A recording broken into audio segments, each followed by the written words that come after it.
Live from New York, it's a show that's getting excited for Game 2, the Belmont and USA-Germany friendly. Well, right, and A-Rod, Poppy, Jeter, everyone on Fox tomorrow night. Yankees, Red Sox. Some bad news coming out of the Bronx. Can I betray you?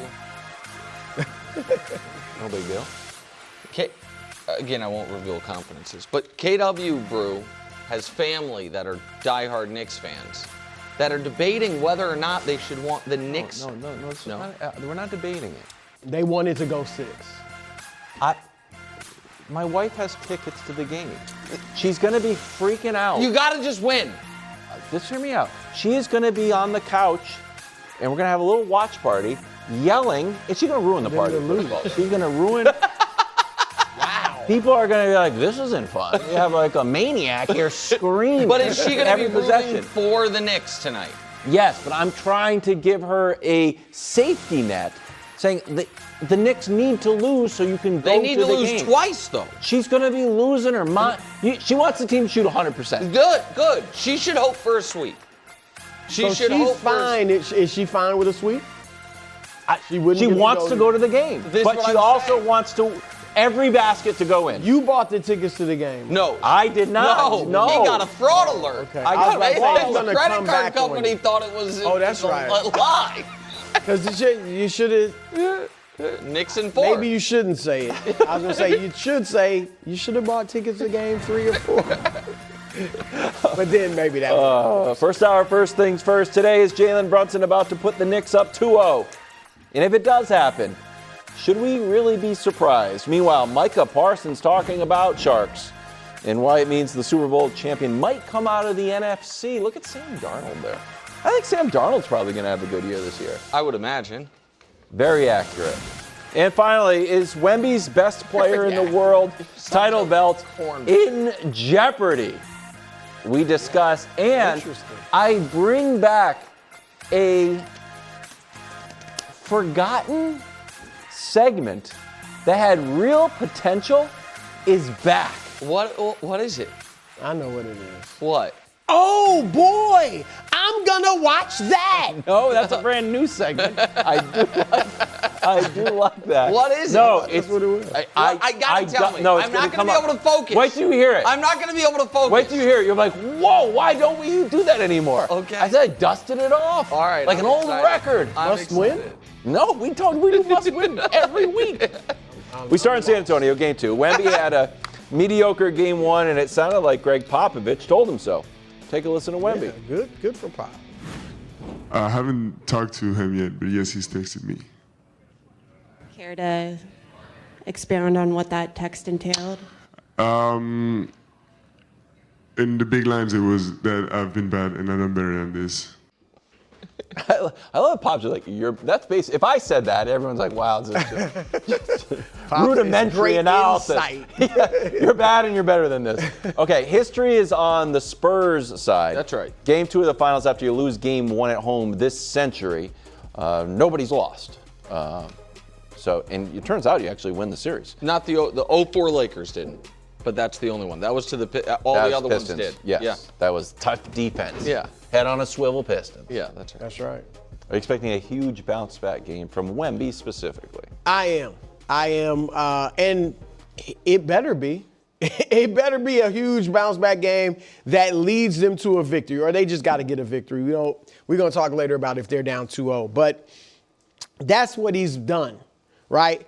Game 5, they go down 3-2 to OKC. That was the bad game, 4 for 15, 20.6 rebounds. Comes back in game 6, 28 and 10, shot close to 50%. Remember game 1 against Minnesota. Now, he did have the 12 blocks, which obviously was incredibly impressive. He was a bad shooting game. Yeah, 11 points, 5 for 17. And then the next 2 games, he averages 29 and 15, and they win those 2 games on 61% shooting. So I do think he'll bounce back. I think it's good. Obviously, he's got a great relationship with Pop. I think that, was good for him to hear from Pop. Nick, I think the 2 keys this is not a revelation, but he's got to be closer to the basket. And we don't mean posting up, but he's got to roll. That's on him and the teammates. And Mitch Johnson's got to make sure he's doing it. If he's not doing it early, Mitch Johnson needs to get on him and say, look, you got to roll to the basket, roll to the rim, because it also creates opportunities for other players as they collapse on Wemby. But also cut down the turnovers. He had 6 last game. Yeah. He had 7 in the last time he played against the Knicks in the regular season. And the thing is, the Knicks, their wings are good size. And you see right there, they kind of, as he starts driving, they kind of collapse a little on him. Yeah. And they can, when he spins especially, or just in general, he's so tall, his handle is high. Exactly. So you can slap at the ball, and that's a lot of his turnovers. Now, he has had success against the Knicks. In the 2 regular season games, he played fully against them. Gotcha. Not the one he came off the bench in the NBA Cup. But the 2 where he was fully healthy, he averaged 28 and 13 on 62% shooting. So it's not like he can't score against Cat or whatever the case. So, yeah, I expect him to bounce back. And like I said, he better. So, listen, this is, as Wild's graphic illustrated, my thoughts going into the series was, I said I thought the Knicks would steal game 1. I did not think they were going to steal both. This is a game the Spurs should win. Yep. And the way they are most likely to win is a big bounce-back game from Wemby. But I would be at least somewhat anxious about his ability to do it. Because, and Dust, this might have been the one graphic we didn't go over before the show, so I'll give you time to pull it up. But he has not been as dominant. Yeah, there it is. Great job, Dust. Game 1 of the Western Conference Finals, the game that was like the Wemby arrival game. Yeah. Since then, again, it's not like those numbers are like, what happened to Wemby? Right.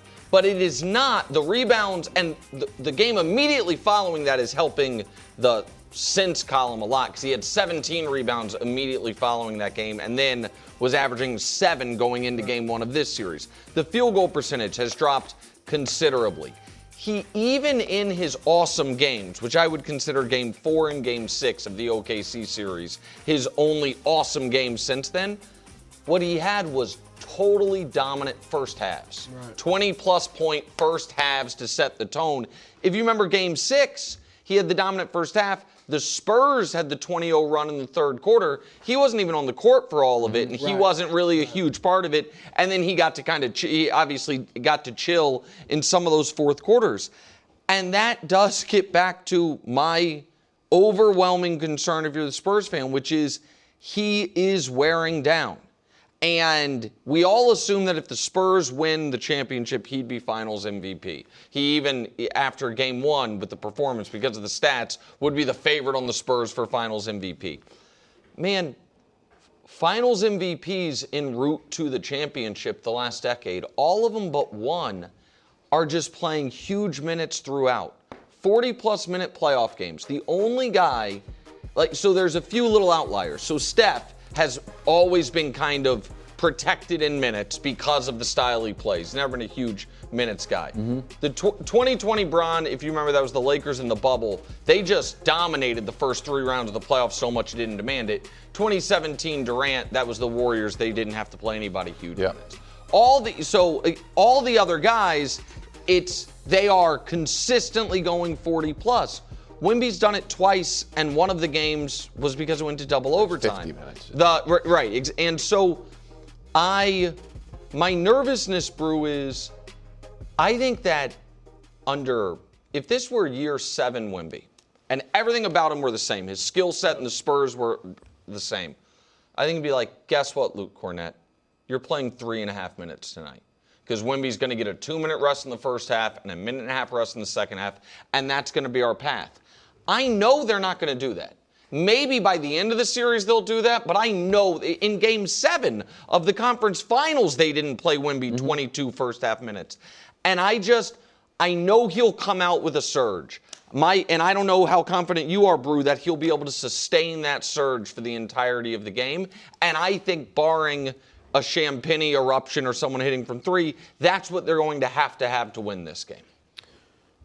I have a question for you, bro. Yep. We haven't really talked a lot on the show about my half marathon training. I mean, we've talked a lot off the air about it. But even like less than in previous years, you guys haven't been like, how are you doing? Oh, you're doing it again? Yeah. Oh, you're right. We haven't talked as much about it. I feel weird about it. That's You guys true. don't care. Yeah. That being said. I'm impressed, though. Thank you. Inside. Wow, really cool. am. Yeah.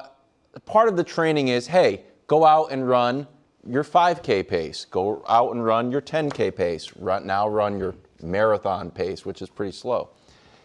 Is there any thought to Mitch Johnson saying, you know what, man, don't pace yourself for a 40-minute game because you look kind of tired the whole game.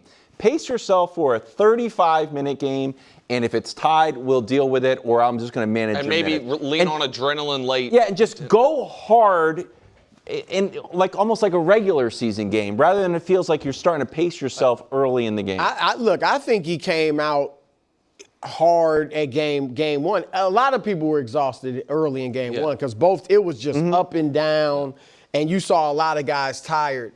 But I don't know that. I think, like I said, in the OKC game 6 and 7, they're gonna look at the game and see how the game's going. They're gonna try to give him a rest. But if they need to play him 40 minutes, he's gonna play 40 minutes. Do you think I'm making too much of this? Because I feel like I'm the only person that I bring this up every day. No, you're I think you're right. texting me about it. Yeah, I mean, I'm not think trying to be you're right. annoying. I really think it's the story. Yeah. I think you're right in that It's exhausting. this is a young player in his first. He's never played this much basketball. Yes. He also, historically, you don't expect the bigs to have the wind of the guards. Correct. Right? That's true. And they've been more play inside, slower pace, all that. Kareem's 40 minutes didn't feel like not Wemby's like this. 40 minutes. That's where I think, win or lose, they're going to have to look at, can he at 7'5" play like a guard? Because that's basically what he does for the most part, offensively at least. So that's where playing closer to the basket will help him too. I think that you are correct in that he might be worn down. We heard Anthony Edwards talk about it. We've seen it at times.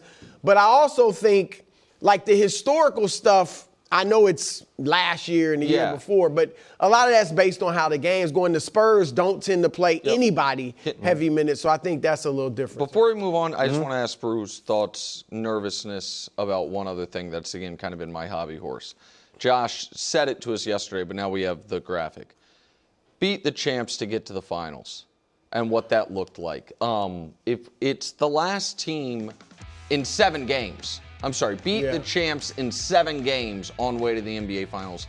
The last team to climb that mountain and then climb the championship mountain was Bill Russell's Celtics en route to their 10th title.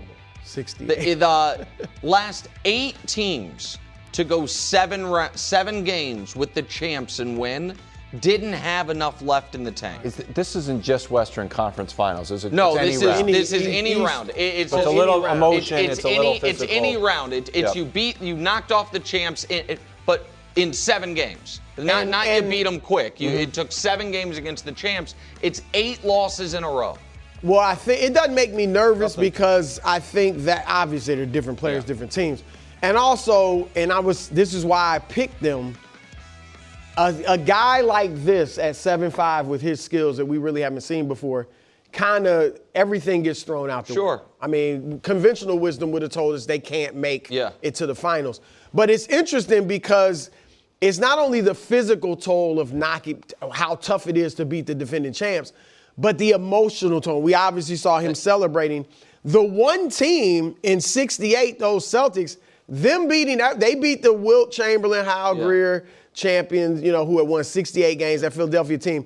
But Russell had beaten Wilt a lot. That's my point. So it wasn't as emotional for championship. them. That's for the Celtics. That was they were a 9-time They're used to doing already. that. Yeah. So that's got Hal Greer. It could be a fact. Look, we're gonna find out, is Wemby gonna go the route of everyone else that had to go through pain to get there, or is he going to do something different? Meanwhile, Jalen Brunson's got New York on the verge of erupting. 30 points in game 1, 13 points in the 4th. Outplayed Wemby. If he did it again, what would that mean to you? Listen, I think he will outplay Wemby this series. Again, I expect the Spurs to win tonight, so it's not a lot of scenarios where Brunson outplays him and the Knicks lose. There are some. But it would absolutely mean, and we're going to do kind of this later in the show for both these guys in different ways, that both of the conversations around both of these guys, not historically, but right now, take on a different tenor. Because it has been quite some time to where the guy who we thought of as the best player in the world got just outplayed in the finals. It has been in my opinion, a very long time since a guy jumped an echelon based purely on, not purely, but based on what he did in the finals. You know what So you're talking about Brunson? Brunson, yeah, because Joker had already won a bunch of MVPs. He needed the championship to cement it. Giannis had won a couple MVPs. He needed the championship to cement it. Kawhi, it was kind of, maybe that would be the example, what he did in Toronto, those things. Yeah. But if he's going to do it, Brew, if Brunson's going to outplay him, this graphic about where they're shooting from is going to be the reason why. And this graphic is stunning. Brunson is taking and making more twos in the playoffs than Wemby. It's just nuts. And it is so bizarre. Yep. It's the shortest great player in the league against the tallest great player ever. And Brunson is living inside the arc more than he is, which Wemby's slightly more efficient, but still, that's wild. It's just wild. Well, his footwork is, you can see the gap in, sounds weird, but like skills. Well, Brunson's footwork is nuts compared to Wemby's. Yeah, compared to most players, particularly that aren't guards.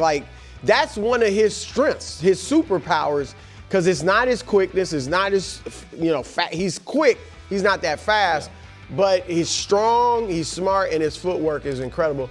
And again, just quickly, mid-range. Yeah. Like people keep wanting to kill the mid, but him, Shea, the mid-range. Mid-range is, maybe it's back, bro. I hope so. It's a copycat league. You see it all the way down to the little kids. It should mid-range. All right. I don't want Wemby in the mid-range.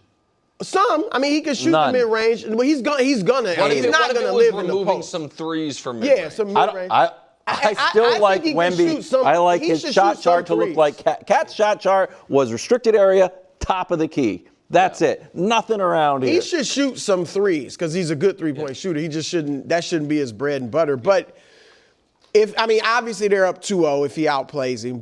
And he might score more because one of the things with that stat, that's his job. That's how he impacts the game. Correct. He could outscore Wemby, but Wemby still outplay him with the rebounding. That's got to improve. Even with having 12, in game one. It wasn't a quiet 12. Yeah, very quiet. He had 7 in the fourth. I'll give him credit for that. But he wasn't. He's not rebounding the way he needs to.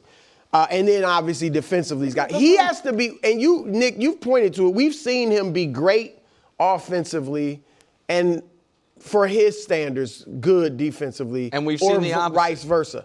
He's got to be great or at least very good on both. And then somebody else steps up on both sides. And that's where maybe stamina If you had to 60-40 one or the other, what would you do? 60-40? I would say by his standards, I would want 60 offensive. Yes, really. Because his 40% defense is going to be great. I agree with that. And because his defensive floor is very high. His offensive floor is not high. Floor. Right. The game 5, he had made 4 baskets, 1 a quarter. And we saw him score 11. Right. And so his offensive floor is, and just of all the, you know what, this is interesting.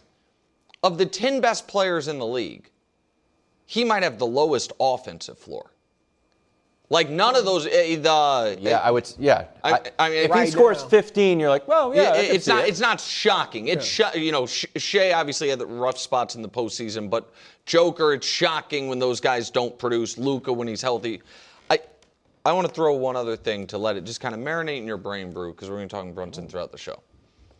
About if he outplays Wemby, which we then think leads to them being up 2-0 and probably them winning the championship. Why can't Jalen Brunson be Isaiah Thomas? A winner in college, a guy whose impact to really understand. He has great stats too, but a lot of it is I watched him, and this is why he's special, and ultimate connector team guy, just winning DNA, all of it. Like, we haven't had, people bring up Steph because they're both small. Steph and Isaiah had very little similarities. And I get Isaiah was the second pick of the draft and he was the second round pick, so that part's different as well. But that's what I've been thinking about. I've thought about what it too. he could, what his kind of career archetype is. Just, hey, guess what I do? I win. And I know what plays need to be made for my team to win. Yeah, I mean, I've thought a lot about that too because Isaiah was so great offensively, even though his numbers didn't match Brunson's as far as points. One of the greatest passers in the game we've seen. But the difference is Isaiah was a phenom his whole life. Like, at Indiana, he won the championship his sophomore year, and then, as you said, was the second pick in the draft. And then was a superstar from jump. Yes. Right away was a superstar.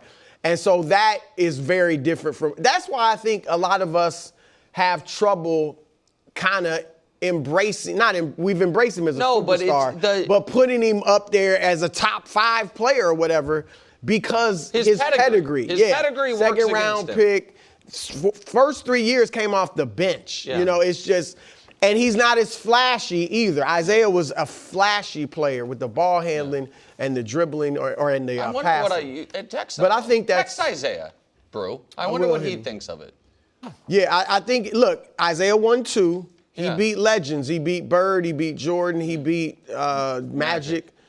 This would be beating a potential legend. Wemby's young, but he obviously gonna be. Yeah, that's right. Spurs are favored tonight by 6.5. The Knicks haven't lost a game since the first day of the NFL draft, April 23rd, 43 days. They've also outscored everyone ever. Here's the graphic from Lev Akbus on Twitter we were talking about. Every franchise's best 12-game span by point differential. I got to be honest. You have to hard to follow. Wow, Giannis, how'd we learn That's not hard to follow. It's just I see them at the top. I don't right. know what all the little bubbles mean. You know below what? this. Every bubble is a team that wasn't as good as the Knicks. Yeah, did you have to go to Harvard to know what this means? No, literally, it's just they're the best team. They're better than 2015 Golden State Warriors. The 97 Bulls, they're better than the 97 Bulls. How about the 1971 Milwaukee Bucks you're so fond of? They're better than them, too. That's it. All the other little dots, I don't know. I think Celtics are in there several times. Okay.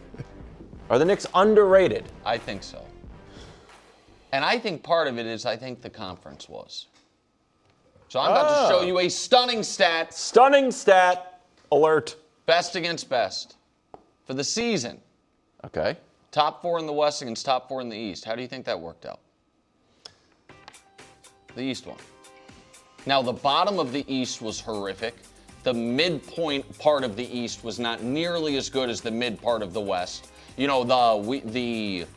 6th seed in the West was the Timberwolves. The 6th seed in the East was the Hawks. So the Raptors were a top 5 seed. So I understand that piece of it. But the 4 best against the 4 best, it's 19-15 East. And then Knicks versus Spurs straight up, because Danny was showing us all these Spurs and Thunder 1-2 and everything. If the season's the full season, meaning the first game played up until 2 days ago, the last game played, there isn't really an argument that Spurs are better than the Knicks. It's not by that, not really an argument the Knicks are better than the Spurs, except they played 3-4 times and the Knicks have won 3, and the Knicks are peaking.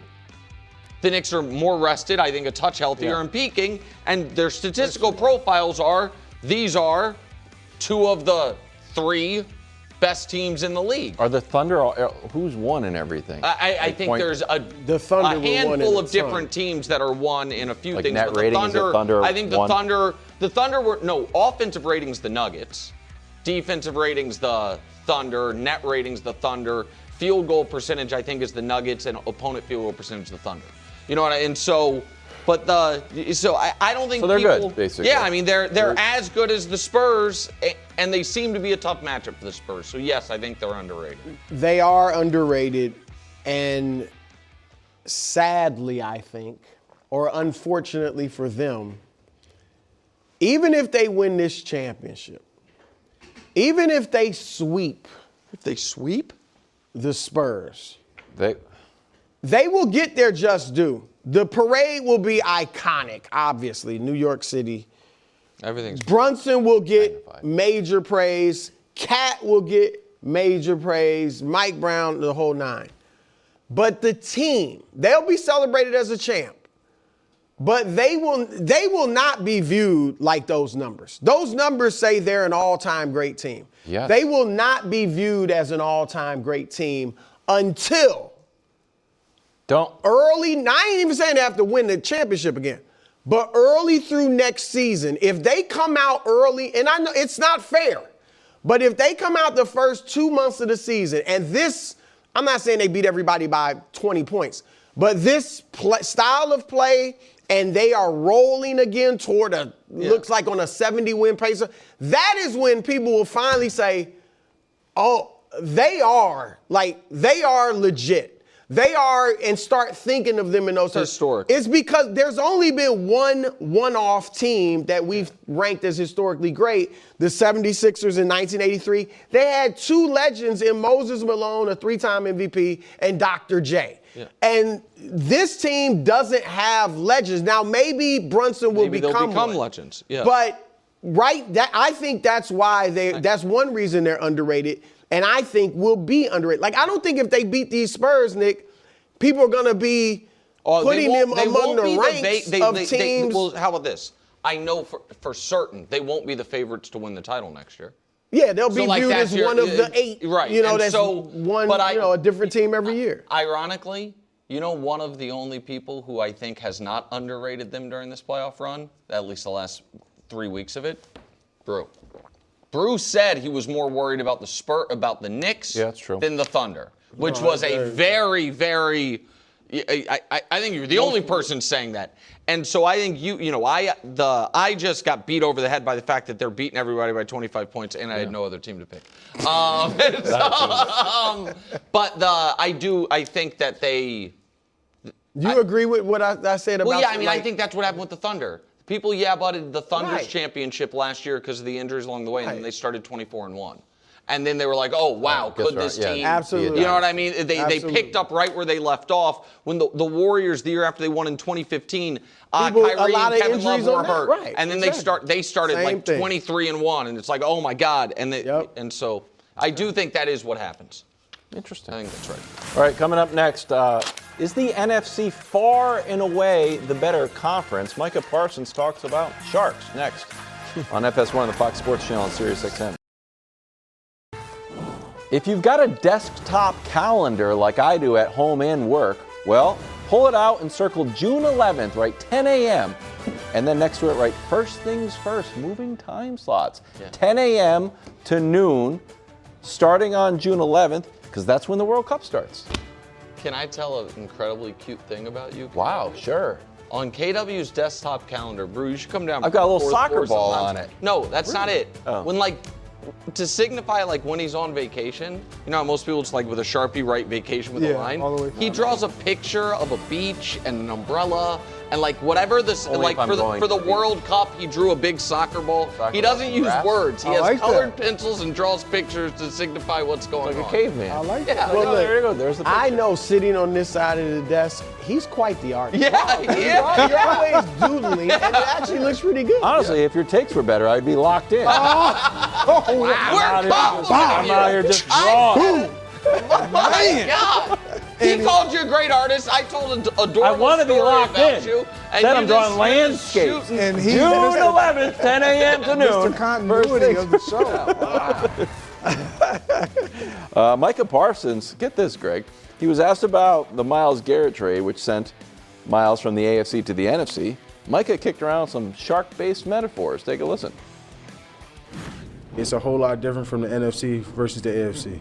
And I think everyone knows that. So I look at AFC's AFC is cool. There's a couple sharks, but the NFC is shark infested. There's not really weak opponents in the NFC. I'm gonna put it like that. So I know AFC's top heavy. The predictions is pretty much the same every year, but NFC is unpredictable. Cardinals are like, yeah, that's right. Does anyone agree with Micah Parsons? Go ahead, Greg. So what's interesting about what he's saying is, like, there's clearly and obviously a bias there. Yeah. And to be honest, I don't know any player that doesn't share this sentiment. Pending the Their conference is the Absolutely. Whatever conference they're in. Absolutely. So the AFC players are saying Yes, the same of thing. course, because they're like, man, like All the quarterbacks. when I got to Miami, everybody was like, man, what? Tom Brady's the best quarterback. Everybody in the NFC is like Aaron Rodgers, because you tend to see those guys or you have to go through those. But like, to Micah's point though, I don't agree with him. I think there's extreme parity in the NFL right now. Honestly, from top to bottom. I mean, obviously there are some bottom dwellers that have to get it right. But on the AFC side, there's been the prominent teams, obviously Kansas City. But on the NFC side, there's prominent teams as well. It's not just an open landscape of where any and everybody can win it. It's in that division that he's in now, and also in the NFC East when he was with the Cowboys, it was a revolving door of who was going to win that division as well. His personal experience. Correct. I also think that there is only one AFC team right now that to me feels like it should be an NFC team as far as how the teams are built, and that's the Broncos. A team that you have massive respect for the quality of the roster, and the quarterback is, I think, in most people's mind, like the question mark. There's a ton of NFC teams that are great rosters, and we debate how good or the quarterback is or isn't is a subject of a lot of debate. Whether it's Jordan Love or Dak Prescott or Jalen Hurts or Brock Purdy and they're all viewed as better than Knicks. No.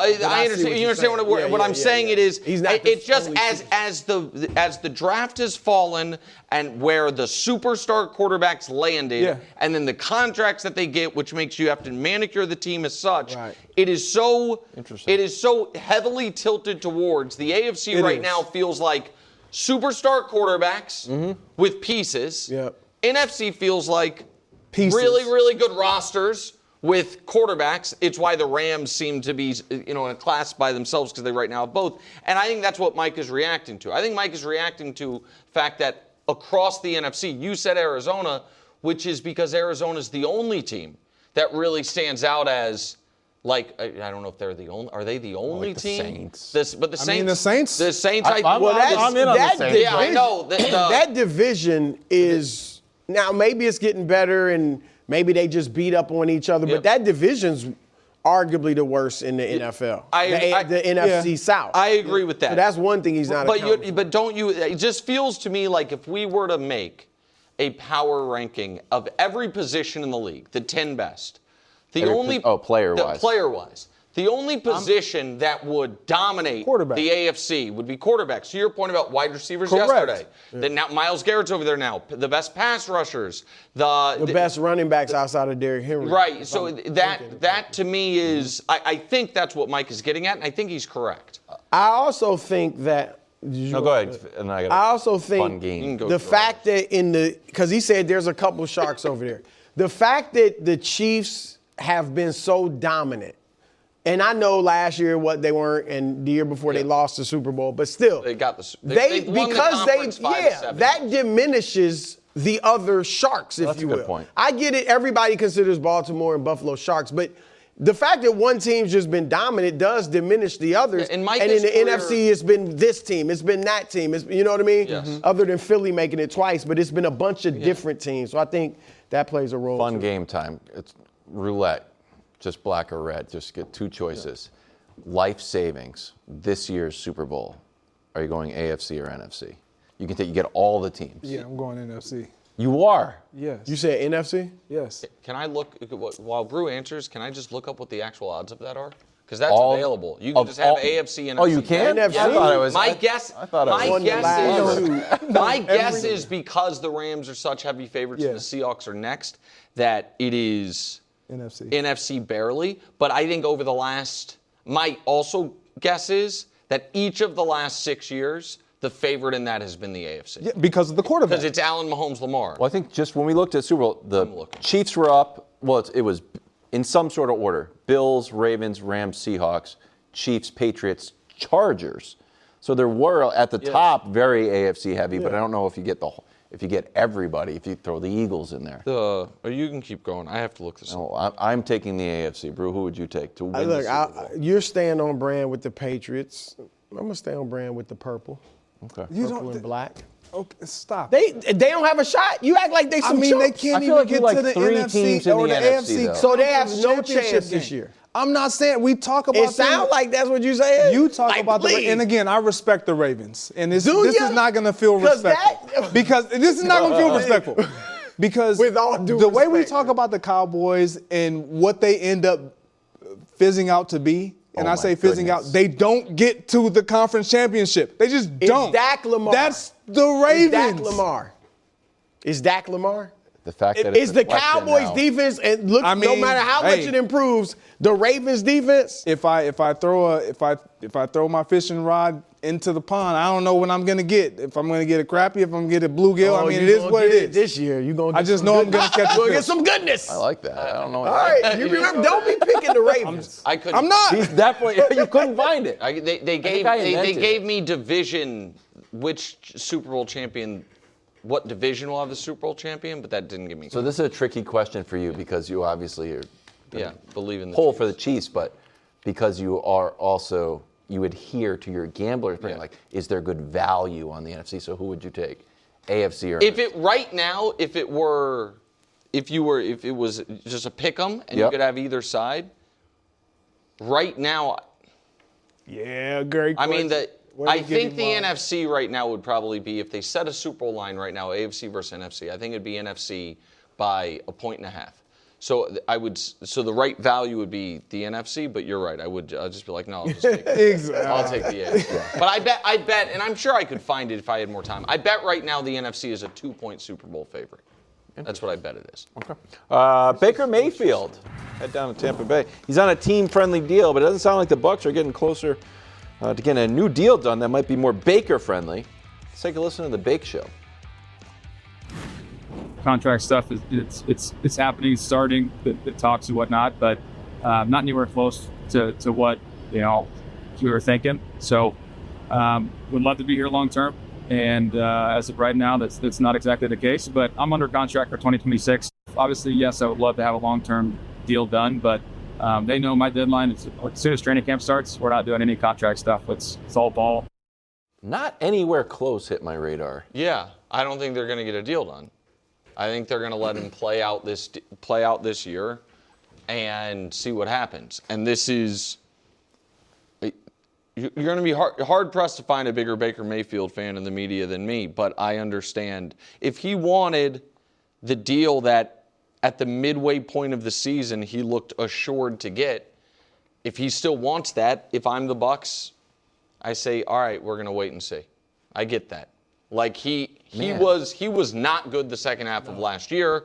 He is a player that, because of his style, I do worry about the durability and long-term, like how many prime. He's such a warrior and such a competitor, and he's undersized. If I were Jason Light and I were running the Bucs, I wouldn't insult him. Right now, he's the 16th highest paid quarterback in the league. I believe he's better than that. Would I be comfortable offering him, 3 years at an average of $48 to $50 million? Yeah, I probably would. But I don't think that's where the market is. And I think he wants more than that. And if he wants more than that, then they are going to be very far apart. I'm sure Brock Purdy's the 7th highest paid QB at $53 million per year. I'm sure he's thinking, that's my floor. Yeah. Trevor Lawrence, who he can feel like he's as good as, if not better, is tied with, Josh Allen, a bunch of guys for second at 55. So that's probably what he's looking at. And I'm with you. Look, last year they go 5-1. They look like they're great. MVP He's 12. candidate. 12 touchdowns, 1 pick. Then they finished 3-8. He's 14 touchdowns, 10 picks. So he was inconsistent last year, and let's face it, has been inconsistent for his career. And so if I'm the Bucs, I'm 8-9. I'm not any juggernaut. I'm waiting, like Nick said. I want to see if he has a great year. I don't mind paying him more than a little more maybe than I would have to now. But I just want to see one great year. And for him, look, he's been at his best when there's a chip on his shoulder and he has to prove something. So it could work out for him. They should give him an extension. Look, no one wants to be in this position. I think when we look at Baker Mayfield and what he's been able to do, he revived his career when he got to Tampa. We were talking about Baker Mayfield as, is he going to be a starter after this year? But the question is, I think we all would say extending, but how much the money is? So would you extend him at like $55 million per? I don't know what that number is. I just know they shouldn't be that far off. Because where are you going? Who are you going to get? You talk about them being 8 and 9, but they're not a bottom feeder. They were riddled with injuries. Baker Mayfield being a part of the injury list, he just happened to play through it. And his statistics took a hit because of it. But no one was saying that when he was playing because we don't do that. No one cares as long as you put that helmet on. That'd be the second time that he played exactly, because he did the same thing in Cleveland, and it hurt him. I think I would love to extend him. It's just the number. That's all I'm saying. And that's clearly what the issue is. Yeah, I think they want him back. The fact that he said we're far apart, not anywhere close, he didn't say, they haven't come to me with anything. Right. But that's what all these negotiations are about. It's always about, everybody always wants to keep anybody that's still good. It's just an argument about how much money. But he's just in a weak negotiating position coming off the worst stretch of his Bucs career. I don't know. I think he. You think he's in a strong position? I think he's in a strong position. Because if he wanted to hold out, they have nowhere to go. That's Weird and Wonderful from the National Pastime. Knicks won Game 1 by 10 despite being down 14. What would another double-digit win mean for New York? Another double-digit win they would be all of a sudden huge favorites for the series. Oh, yeah. They would be in total control. It would be their 13th straight win. And while yesterday, I think during overtime, we got, I don't want to call it an argument, but we debated about if there is a difference between having one of the greatest postseasons ever and being one of the greatest teams ever. I believe there is a distinction there. Yeah. And I agree with Brew that in order to become one of the greatest teams ever, that is a multi-year accomplishment, even if we were talking about single-year teams. I know Wilds think that's crazy. I hate that with all my heart. I know you do, but I just want to... Or just legends. Right. I just want to kind of like set that aside for a second.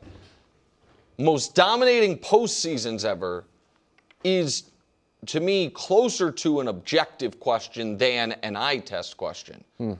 And the Knicks, Dust, we can just roll through and do it slowly here if we could, where they already are. Longest win streaks in a single postseason ever. They right now are second. They would, even if they win tonight, they would stay second. They would have to... But they'd be second on their own. Second by themselves. 99 Spurs, 01 Lakers, 89 Lakers are with 12 and 11. The 17 Warriors that won their first 15 playoff games are in first by themselves. Roll the next one, Dust. Most double-digit wins in a single postseason. Now, I like this particular graphic because I think this speaks to the point I was making before, which is you can have one of the most dominant playoffs ever and not be one of the best teams ever. The 2014 Spurs and the 2016 Cavs are on no one's list for greatest teams of all time. But they are on some lists of the greatest postseason accomplishments or postseason runs. 2014 Spurs that by the end of those finals were seemingly unbeatable. Obviously, the 2016 Cavs to beat the 73-win Warriors. And then 13 Heat were a great team, the 27-game winning streak. 17 Warriors, one of the greatest teams ever. The Knicks would hold that by themselves. Show the next one, Dust. So this is, I think, these are the greatest teams ever, for whatever it's worth. These are. And it's also the Knicks way ahead of them. Here's what I think is interesting about this, bro. 19 points. They are really going to have to earn staying on this list. Because losing one game by 15 hurts them dramatically. Yeah, like the 50-point win. Right, because it's a small number. Right, because it's a small number of games and it's point differential, so it's so they could win the championship and fall off this list. Does this one doesn't hit for me like or register for me like the other ones, just because I view this as a modern game. Games can get out of hand quickly. But it also like means you have to never get blown out and almost never lose. The 01 Lakers lost once. The 17 Warriors lost once. The 91 Bulls, I think, lost twice. The The 71 bucks, I don't have off the top of my head. So the Knicks, But they're way out ahead of because the they've 91. only are lost right, twice though, and they're both Woz, 1-point games. But I mean, so it's just one of the most. If they do it again tonight, Brew, they are on the cusp of the most dominant postseason run or one of the most dominant runs in the history of the league. We will have to admit, I agree with a lot of what you said. They're special. Now, wherever we want to put them, rank them, this will, if they go up 2-0 and we assume they win the championship, this is a special team. And a lot of people may even want to, they've poo-pooed their path in the East. Mm-hmm. But look, and some might even say, it's a young Spurs team. Everybody was 22 years old and Wemby wasn't fully a man yet, whatever. But look, this Spurs team, if they beat them or not, they beat Oklahoma City, the defending. I'm just saying, let's not belittle the Spurs. Even if they get swept. They beat Oklahoma City, the defending champion. That's legit. They beat Minnesota, who's a very good team. That's legit. They won 62 games. Yes. That's legit. They ended the season 30-4. From the last 2.5 months of the season, they were 30-4. So and they got a guy that looks like he'll be one of the greatest players ever. Even if he's young, he's still a great player. And some other guys that could be stars, if not superstars. So I'm just saying, I don't want to, if they sweep or beat the Spurs, I don't want to hear, the Spurs weren't what we thought they were, because they've proven it by beating OKC and some of these other teams. If they win the championship, and maybe I'll do this next weekend if it looks like they're about to win it. If you stack up every champion since the merger, their paths to the championship, the teams they had to beat, I bet you this Knicks path would be right in the middle. Yeah. I think they had you know what I mean? They had a harder round one than most champions just by virtue they weren't a 1 or a 2 seed. Yep. So the Hawks are better than most, champions first round matchup of an 8 seed. They had an easier round 2. They had, I think, maybe a slightly below average round 3, but the Cavs were considered a legitimate threat. Yeah, and they far tougher than stars on that team too. Most champions don't have to beat a 60-win team in the finals. Right. You know what I mean? I think a tougher than normal finals opponent, and you didn't have home court. So the path thing to me for the Knicks, if they win it, is meaningless. And then you add to it, they did it. We're talking about them doing them all via blowout. It's just as impressive as it gets. Let me say this, too, because it's a copycat league. We know that. Jalen Brunson took less money to help them allow them to build this team. OG Anunoby took a little less than he could have gotten to help him build it. Cat is up for an extension. I don't know what he'll do. Whatever he wants to do is his business, and that's great. I wouldn't be shocked if they win it. If he takes a little less, not a ton, but the little less. I thought you were going to say help Victor. Them win a championship. Victor's about to become eligible for the biggest rookie extension ever. Well, yeah. I don't necessarily expect him to take less. Me neither. But you wonder, will teams or even some stars say, you know what? Take a little bit less and help us build this team. Coming up next, more finals talk, what's on the line for Wemby, and a little talk about Aaron Judge and what the Yankees should do next. Live from New York, the show that says fatigue is a real thing. Little spoiler alert. You just got a huge cosign from Al. Thank you. It's been, to me, the number one story of Wemby's playoffs. If it doesn't go the way, even if it does, it's just something they have to look. It's one of the biggest offseason projects for the Spurs. How do we protect him over the course of the season while getting him ready for a 2-month playoff run where we're going to need him to play huge minutes? Second hour of First Things First today. Who's going to have the more impressive Game 2, Wemby or Brunson? Meanwhile, Aaron Judge out. Broken stress fracture in his rib. Should the Yankees go trade for Mike Trout? A very interesting idea pondered by someone on this show. By just you, right? I think it's a great idea, yeah. Are you the only one talking about it? I'm not saying it's not. Someone was the only one talking about the light bulb. His name's Thomas Edison, okay? It's always a good idea. to trade for Mike Trout? Go get him. Yeah. And he should want it. And we need a right-handed bat in New York. Remember what A-Rod I said? don't think the Steinbrenner family's taking on that contract, buddy. Come on. I'm just telling you. Why, not enough money in New York City? George would have. Yeah, I don't know about the new ones. Yeah. Ticket to MSG is $10,000. I don't think the Yankees get a piece of that. Well, say that, Mike Trout. Brew, you've called Wemby the best player in the world. He's the holder of the somewhat fictional best player in the world, according to Brew Belt. But after a Game 1 loss that saw 2 shots clang off the side of the backboard and some turnovers where he also fell on the ground, is his title belt in jeopardy? Well, first of all, I think the only one that could take it is Jokic. Shea can't take it. He just beat Shea, and Shea wasn't great. Okay. All right. Brunson is going to get celebrated, and God bless him. He is awesome, but I don't think we're going to recall him the best player in the world. Giannis, like Luka, you know what I'm saying? Like, and even Jokic went out in the first round. And didn't play great in that series. Right. And so when you look at these two, I would say, obviously, Jokic is far more polished offensively. But Wemby's offense is much better than Jokic's defense at this point. Yes. And I would say Wemby's defense is on par with Jokic's offense. Both of them are at an all-time level. So I still could put Wemby ahead of him. I get a lot of people who've now said over the last few weeks, oh, Wemby is the best player in the world. A lot of those people will say no. I would say going into next season now, I would be gobsmacked if Wemby is not the preseason favorite for MVP. He is going to be the preseason favorite for MVP, win or lose this series.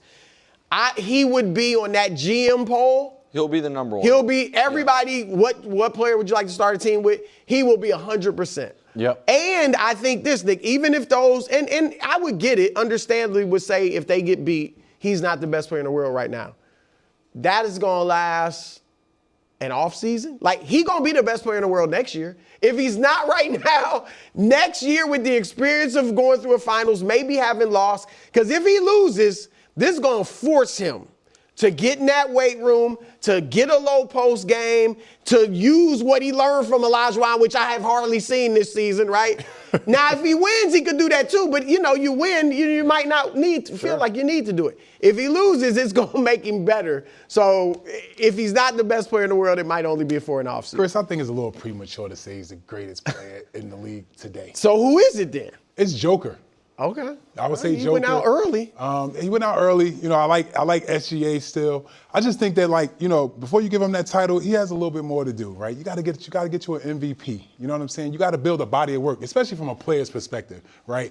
You know, for you guys, I guess you guys can throw around year to year who's the best player, but for us, we like to see consistency, a little bit of longevity. Like, when I think about greatest players of in the league for a long time, is like a LeBron James, right? Taking this team to the finals 8 years in a row. Like, you got to put that kind of body of work together before players will say someone is the best player in the world. When do you think players said LeBron? So do you think it was before he won, or? I think for us, we started having that conversation in 2007. When he took the Cavs to the finals the first time. Yep. And it's kind of like Wemby is kind of in that same trajectory, right? He's 22 years old, taking his team to the finals for the first time. So he definitely has the look, he has the feel, he has the game, he has everything, the offensive ability, defensive ability, he has everything to be that, but he still has a little bit of work to do. So before I give my answer, I want to ask the table a question. I'm going to direct it to you, KW. Excellent. Is this title allowed to be vacant? Great question. Thank you, KW. That's a great question. My answer is yes. That's a good question. Yeah. Because it is Brew's title belt. Right? And I will support it. Yes, I think it's allowed to be vacant. If it's allowed to be vacant, then it's certainly in jeopardy. Because the problem, I thought it was interesting you said 07. Because while I thought 07 for LeBron, a lot of players and other people are like, no, the best player after 07 and in 08, 09, 10 was Kobe Bryant. Right. And Bron didn't get it until He had left Cleveland and won a championship in Miami. It's not how I feel, but it's how a lot of people feel. The best timelines of best player alive is when it is undeniable. Right. When it is not a debate. Yep. When it is a debate, then it's. It actually means. It means it's not minted. Absolutely. You know, and so like, Absolutely. which is why. Again, not to make this about LeBron, but to use the example, it's why the 16 finals against Steph were so important. Because in that moment, going into those playoffs, it was very debatable who the best player was. Steph had just won a unanimous MVP. He was the defending champ. Some people thought, and LeBron left those finals, and there wasn't a person walking the earth that thought Steph Curry's better than LeBron. He made it undebatable again, undeniable again. If Wemby rebounds and is awesome for the bulk of this series and they win the championship, I do think it will be pretty undeniable. I think it's like, hey. What if they just win? He's going to have to obviously be very if they good win, for them then I to think win, and I think it's his. Then I think he has it. If they lose, I'm not comfortable saying. I said a month ago, Joker vacated the belt. I can't then be like, okay, he has it back because he lost earlier. I don't believe in that. I think that Shea is still seemingly eligible. Brunson, it almost feels like we're saying, is not eligible no matter what he does. I don't know if I think that's fair or not. the best player in the world. I don't think he's the best player in the world, but he is certainly playing like the best player. And he's building the resume of one. Yeah, so I guess, we'll get to and so I just think that if they lose, and I don't see any scenario where Wemby is Herculean and they lose. You know what I mean? I don't see a scenario where it's like, man, Wemby averaged 34 a game the last 6 of the finals and they lost. So if they lose, it probably means he wore down, he wasn't great. Then I do think next year it's vacant. I don't think there's a best player But I think he alive. could still be the best player in the world and they lose. Honestly. Yeah. You know what I'm saying? Like, So you think he could play great and the Spurs not win? yes. Oh, that's interesting to me. See, I just don't. Just because, sometimes the support staff is just not there, right? And, there's no such thing as one person winning games by themselves. Oh, I agree. I'm saying this specific, this specific Spurs team, I don't look at as a one-man team at all. Right. Like, I feel like they have a good enough supporting cast that if he's great, that they are. But I think you're saying if he's great and for whatever reason, Castle, Harper, Fox, they don't show up or whatever. Yeah, I mean, I would buy that, but I just think that's an unlikely outcome. All right, let's go. Can I ask you real quick? Yeah. Who do I think is the best? Yeah. Just to be a little more difficult. Sure. And argumentative, and just to stir the pot a little bit. This is a little, and I took this off of Chauncey when I worked with Chauncey. He said that when he won the finals and beat Kobe and Shaq and was the finals MVP, and did you feel like, he's like, he said something, and I don't want to misquote him, but it was something like, I wasn't the best player in the world, but I felt like I was. Yeah. And I'm like, yeah, I mean, that makes sense. You were the finals MVP, you beat Kobe and Shaq, you have every right to say that. And with Paul Pierce felt that way too. Right. In that moment, you are the guy. But you are for the next 3 months until the season start, you are the best. But if I have the gold medal swimmer, and I'm like, here's the gold medal I have, you're actually not the best swimmer. But that's an individual competition. But what I would say it's a team swimming event. It's the relay. What I would say, and I think you would agree, with respect to Chauncey, and with begrudging respect to Paul, there was, those were more collaborative championships, those teams. This Knicks team is super collaborative, but Jalen's responsibility and output for this Knicks team outstrips Chauncey's for those Pistons. I mean, we'd have to get into the Chauncey was the leader. Chauncey was the leader, but I think there were. Don't you agree that for those Pistons and those Celtics, there were fans of those teams that debated who our best player is? Oh, yeah. So I don't think anybody debates who the Knicks' best player is. Right. No. That's I think a lot of people thought Garnett was the best player. I don't think Isaiah Thomas was ever viewed, as great as he was, as the best player in the world. He wasn't viewed as better than Magic or Jordan, even though he won those championships. And even though he beat them both en route to those championships. Right. Yeah, I mean, Brunson We'll do talk Brunson about right Brunson here. right now. 30 points for Jalen Brunson in game one. Actually only went 12 for 31 on the night. He heated up in the fourth, so he certainly can play better. Here's Josh Hart on his teammate. He's still underrated, in the league, and he keeps proving people wrong, game by game, series by series, playoff appearance by playoff appearance. As a friend and a teammate, it's funny because, he's one of the best players in the league, and, you're happy that he's starting to get some, recognition. The rare non-sarcastic Josh They've Hart. both been sincere to each other in the last two press conferences, and I don't like it one bit. Jalen Brunson. Right. We downgraded this from best player to just to best guard in the NBA, but it stays in there, so maybe. Yeah, so listen. I would have said going into these playoffs, and I said during the Thunder series, during various moments of the Thunder series, that I think Luka's better than Shea. That I would have said at any point over the last 4 years that I think Luka's the best guard in basketball. Okay. Luka also just missed the playoffs because of a soft tissue injury. Last year I thought was good but not great in the playoffs.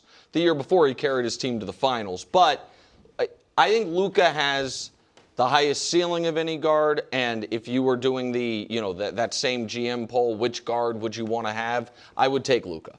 I bet you he wouldn't win that poll. I don't think he would because people are concerned about his conditioning. But as much as I like Luka, I've got to be fair to the fact that he wasn't available, and that's got to work against him. Mm-hmm. So then it does come down to a Shea discussion. And Brunson's regular season accolades do not come close to Shea's regular season accolades. There's no question about it. But since Shea's been making it to the playoffs the last 3 years, Brunson is as good as him in the playoffs. And we can show you this. They've played almost the exact same amount of games. The numbers are almost identical across the board. Danny showed this for the first time a couple weeks ago. So I would be fine with the tiebreaker going to, well, you played a bad series against this team and lost. You played a good series against this team and won the championship. Your best moments are right now. The other guy's best playoff run was a year ago. So I would be totally fine with saying Brunson, if they win this series and he keeps this up, is the best guard in the NBA, is better than Shea if Shea is the standard for it. And Luka. But you would still say Luka's the best. I would say, me personally, I prefer Luka. I would. Theoretically prefer Luka, but I have to be fair about his availability and the injury. He didn't get his ankle stepped on. It's a soft tissue injury, which is a concern because of the conditioning stuff with Luka. So I think he would have a great case that he is, that he is eye level above Shea, and I think Shea right now is the guard standard in the league. Yeah, I mean, it's funny, that's my top three too, right? Yeah. I got Luka 1, SGA 2, and then Big Body Brunson. When I look at the three of them, right, Luka, just his size, man, 6'8", can do it all. And I mean, this guy go on a run and score 40 plus, 50 plus points for 10, 15 games straight. I don't think SGA or Jalen can actually do that. So just from a straight talent perspective, I think Luka is just a step above both of them, just from that. But to the point of how he take care of his body and all that kind of stuff, obviously you have to throw that out there, right? Because I always say that's talent too, being healthy, right? Being available. That's a huge talent, and a lot of everybody don't have that, right? SGA, another one, man. Just you look at his regular season stats and stuff like that. He crushes everybody. He crushes everybody across from a consistency standpoint and all that. You just can't deny that. With Jalen, particularly, regular season he averages a pedestrian 19, 20 points a game. But when the playoffs start, he has that you remember what we used to call it playoff Jimmy? Oh yeah. It's he's a different monster in the playoffs. Yeah. And one, he's unguardable. He's never afraid of the moment. Mm-hmm. He wants the ball at all times. It's funny when you watch some of these guys, sometimes these guys will score 8, 10 in a row and they're tired. They can't go for that 7th possession. Yep. He wants the ball again. And he delivers every single time. So to me, talk about playoff basketball, he is the best guard this year in the playoffs, hands down. I feel you guys on Luka. I mean, individually, Luka's just phenomenal. But if I had to start a team between Luka and Jalen, I want Jalen. Wow. And I think that's because Very Jalen, interesting. what they did with Mike Brown, what Mike Brown did with Jalen, get off. He can't do that with Luka. Like they said, okay, you're not going to be ball dominant anymore. We're going to put it in Cat's hands, run off some screen. You can't do that with Luka. And it's kind of like, I think Allen Iverson is better than Steve Nash. But if I had to start a team, I would rather have Nash because he's getting everybody involved. So that it's kind of that type of thing. And so I like him over Luka as far as starting a team. But for me, I think the problem Brunson will run into with best guard, all the other, and I think I'm gonna mention a few you guys didn't. Ant Edwards. I mean, Cade. You might put Brunson in him, but Cade, SGA, Anthony Edwards, and Jalen Brown. They all are very good two-way players. All of them are very good defenders, so that's an advantage they have, and they essentially give you the same offense. In the playoffs, I still would go with Shea though, because he's bigger. He's a two-time MVP. He can play defense better. He's clutch. He's a clutch player, league of the year. Jalen buckets just hit different. They do. They just hit different. Like they're you're right, a little Anthony more. Edwards, They hurt more. and all them. They just hit different. I would say SGA is still the best guard in the league. Can I ask a quick question? There's 60 seconds here. On Jalen's defense.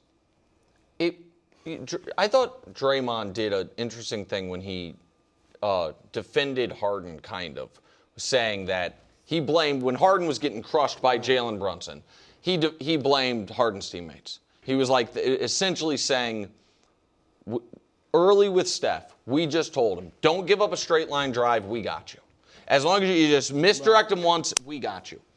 I don't know I am not sophisticated enough to understand the X's and O's as to what Mike Brown and the Knicks have done to make it so Jalen Brunson's not a defensive liability.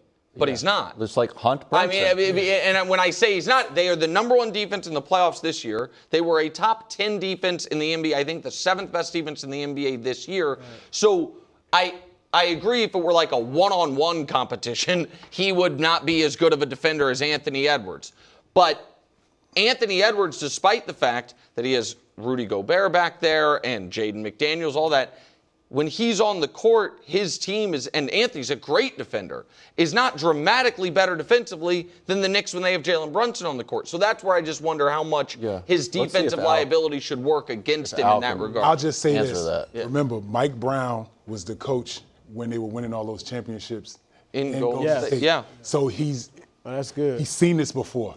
So for him, Jalen Brunson is Steph Curry. Right. So he's probably telling those guys the same thing that Draymond said. Yep. Don't give up straight line drives. We got you. Yeah. That's what's happening out there right now. Is the series over if the Spurs lose? Brew was adamant. You're adamant. I don't want to. You've lost a little bit of faith in San Antonio throughout the show. It is 6 days until the World Cup on Fox. Also 6 days until First Things First moves to our new time slot at 10 a.m. 10 a.m. to noon for the entirety of the World Cup. It will be great.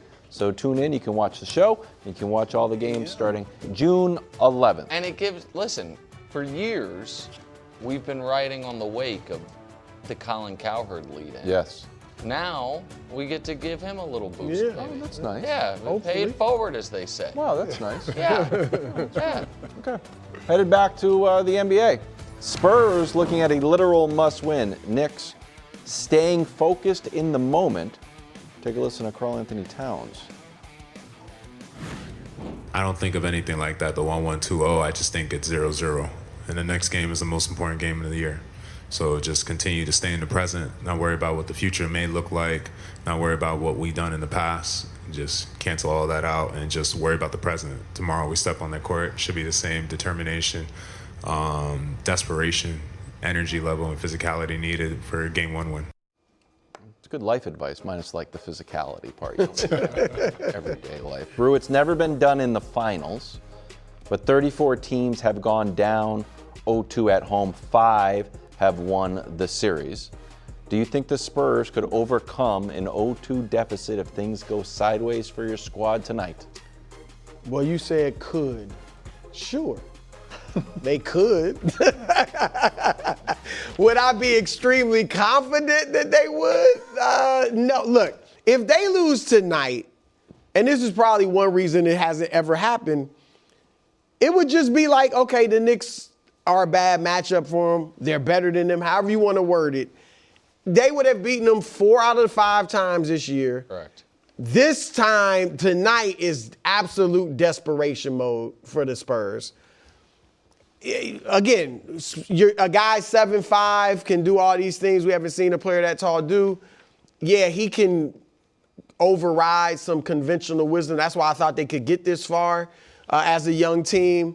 But it would be I wouldn't change my pick at this point. But you wouldn't love it. But yeah, love your pick. 0-2, going back, the Garden is going to be maniacal, and so, especially if they're up 2-0.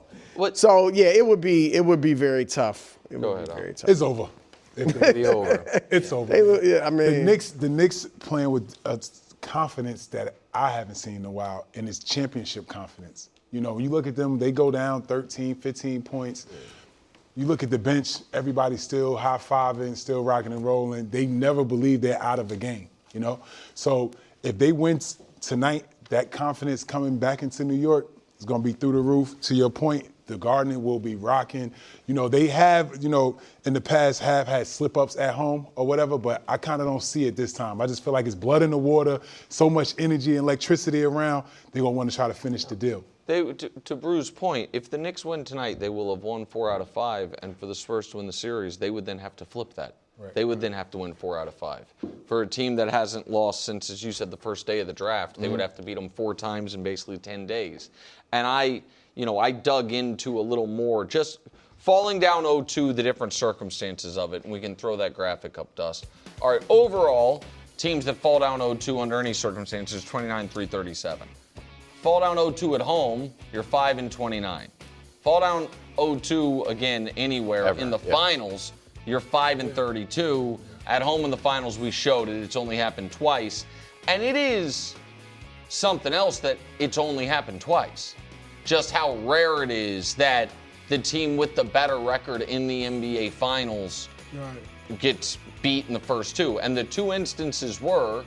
It was the 93 Bulls against the Suns, Seattle? Right? Yes. No, there's Phoenix. 93. Phoenix won those first 2. Yeah. Okay, so that is arguably the peak of Michael Jordan. Some would say a different year, but arguably that, going for a three-peat. And the other one was the 95 Magic, that game 1, they had it. They missed the free throws. They lost in overtime, and it broke them, and they were a very young team, all of those things.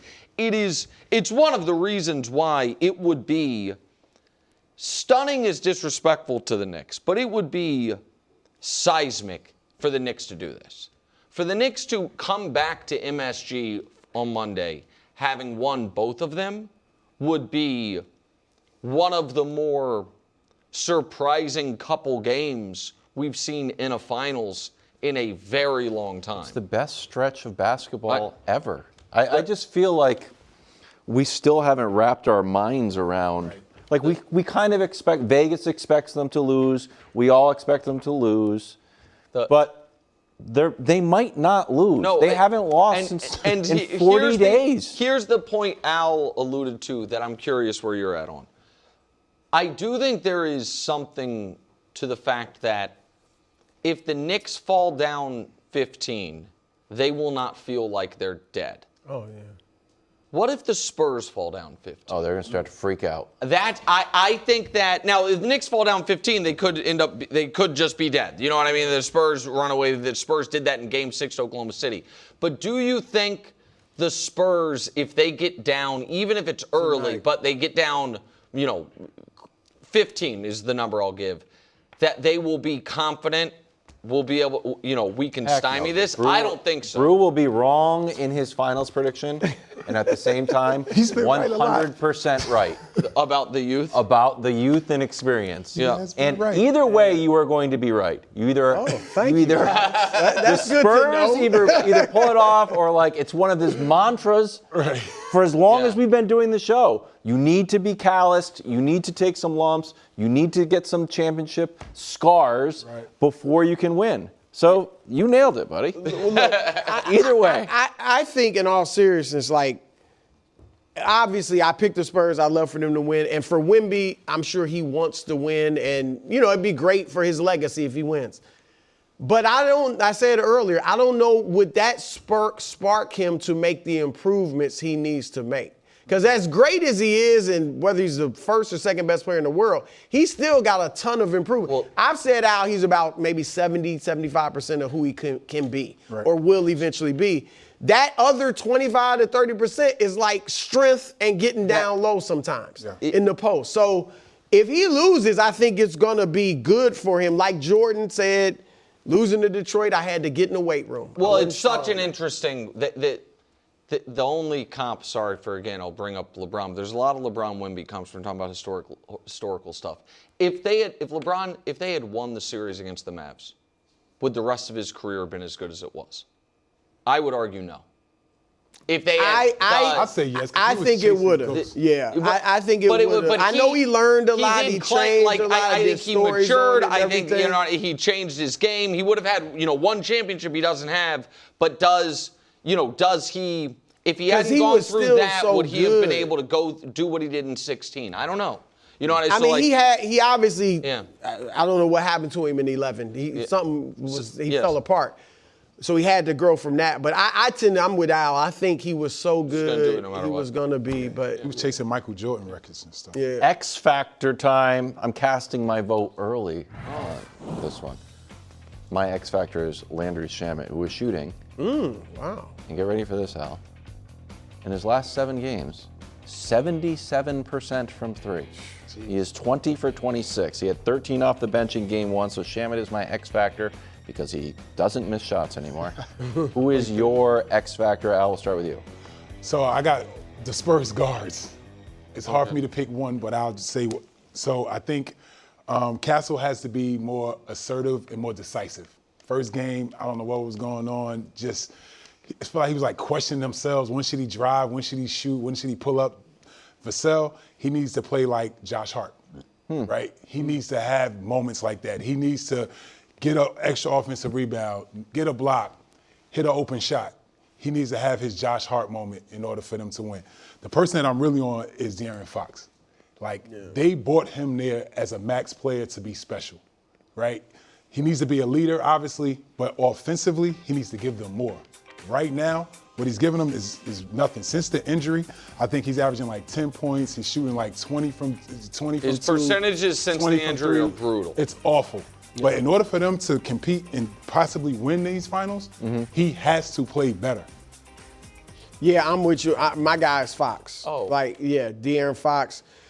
They need him out there for the ball handling. We saw when Castle, with the turnovers when Fox wasn't there. He averaged, 17 points and 5 assists against Minnesota. Yep. So he was huge for them in that series. So, and he's another guy that has been a great clutch player, won Clutch Player of the Year. He just was obviously horrible in game 1. And you mentioned it yesterday. He had that 9-footer. That who knows if he hits that, what happens. So De'Aaron Fox is my guy. I agree. Obviously, they need Castle and those guys to play well, but De'Aaron Fox is the guy I'm looking at. After Brunson at the 3 for the Knicks to retake the lead, Fox had the 9-footer down 2, and then Fox is the one who fouled Bridges when they were in the bonus, and all of us that was so it was a really tough sequence. My answer, however, is someone you guys have not mentioned. The Spurs beat the Knicks in their first matchup this year, and the Spurs won the first half of this game. In that first game and that first half, those 6 quarters, Julian Champagnie hit 16 threes. The only extended stretches of basketball this year, the Spurs have been better than the Knicks. Champagnie has been a flamethrower. So I think that the Knicks, defense he clearly is going to get open shots. He got open shots, by the way, in the second half of the game as well, and just stopped making them. I think for the Spurs to win, Champagne's got to be awesome. Also, Champagne, you can't be. No one's allowed to trash talk Jose Alvarado. They went to rival. Oh, they're high a schools. long time. Okay, all right. You know what? I rescinded. I rescinded. Yeah, where's the other one? Al, do you have a Knicks X factor? Don't say Josh Hart. He's on permanent X factor status. Well, I just want to say one more thing about the Spurs. I would consider starting Harper, because I think it's his time. I think he should be running the show. Over who? Over Fox. Really? Have a conversation with Fox and say, listen, we're going to let you come off the bench, and you're going to have a 3-4 minute window to play like the old De'Aaron Fox when you played in Sacramento. We don't ultra lose those aggressive. minutes too.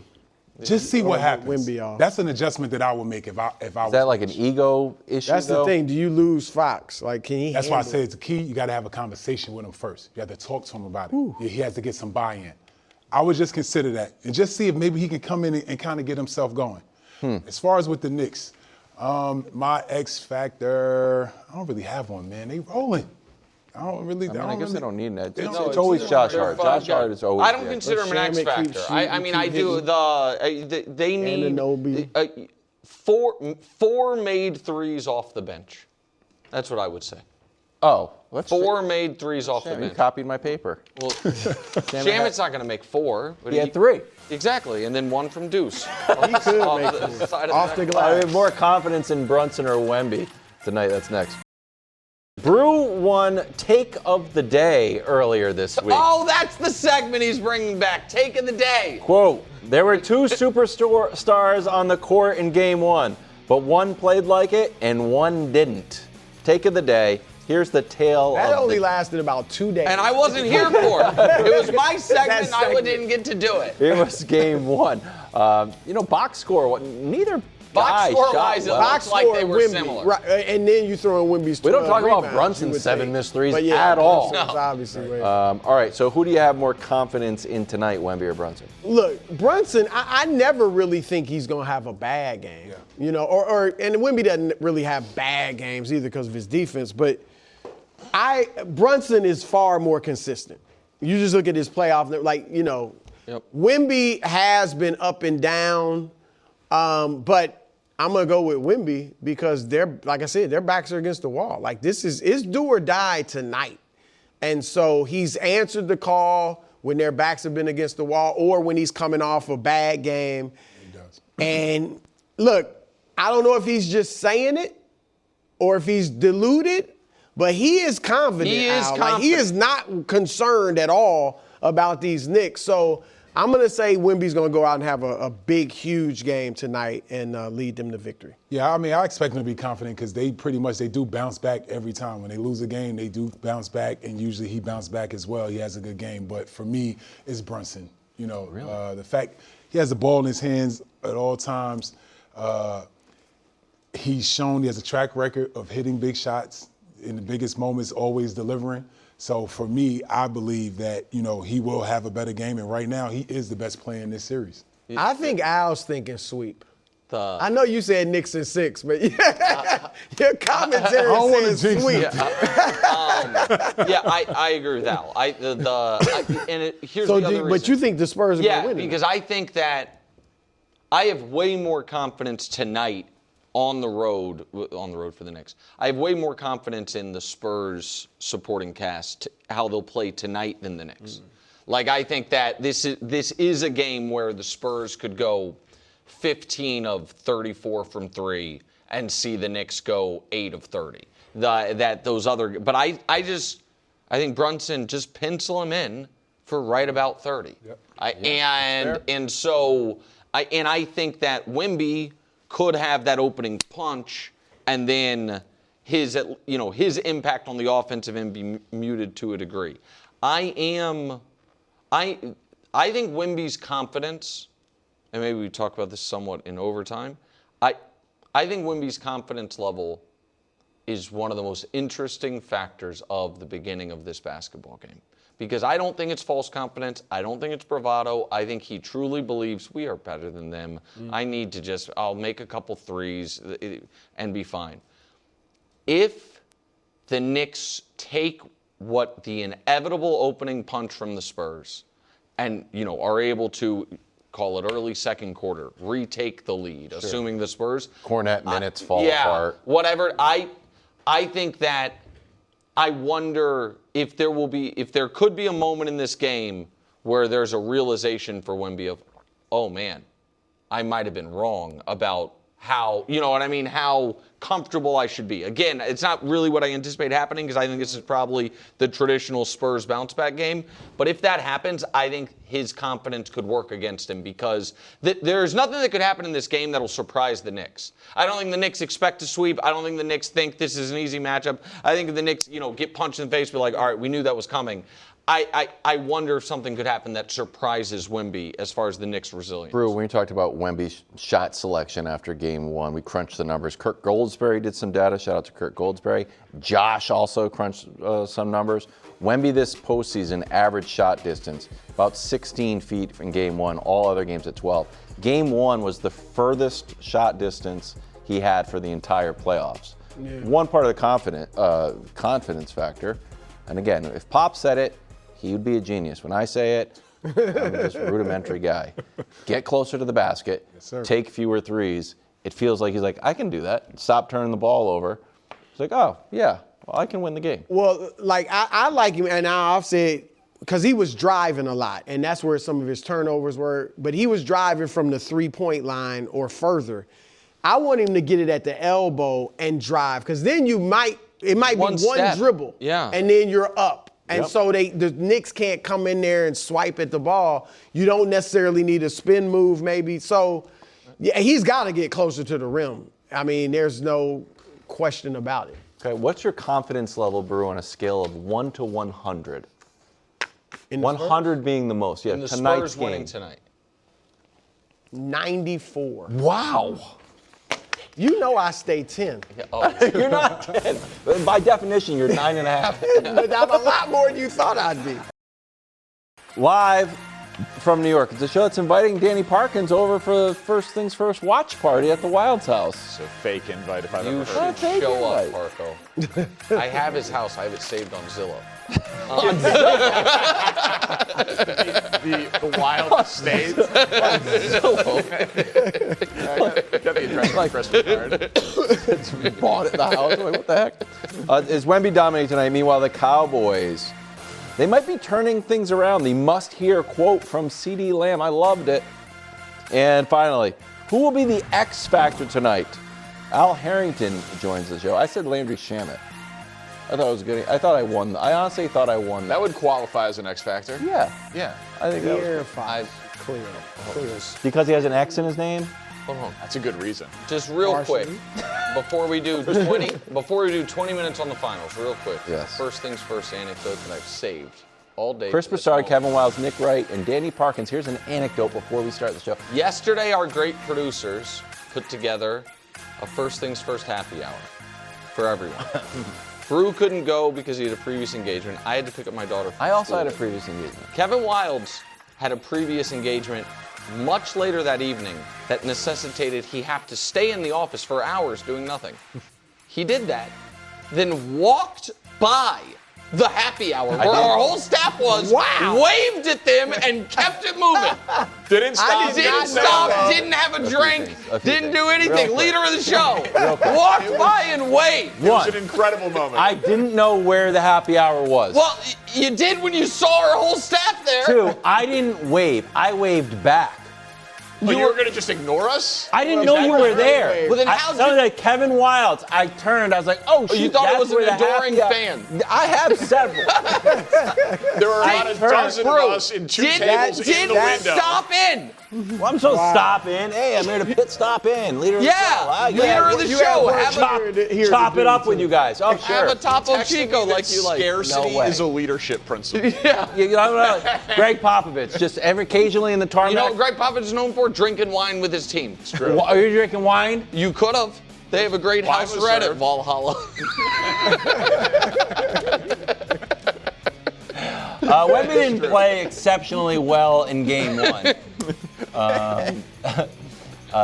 He said he doesn't need to play exceptionally well in Game 2. Take a listen.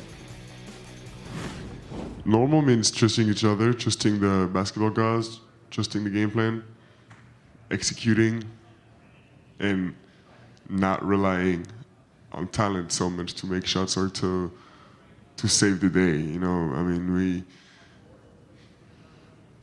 we've been playing a certain way all season, and we've been successful this way, and there's no reason to change the day the finals start.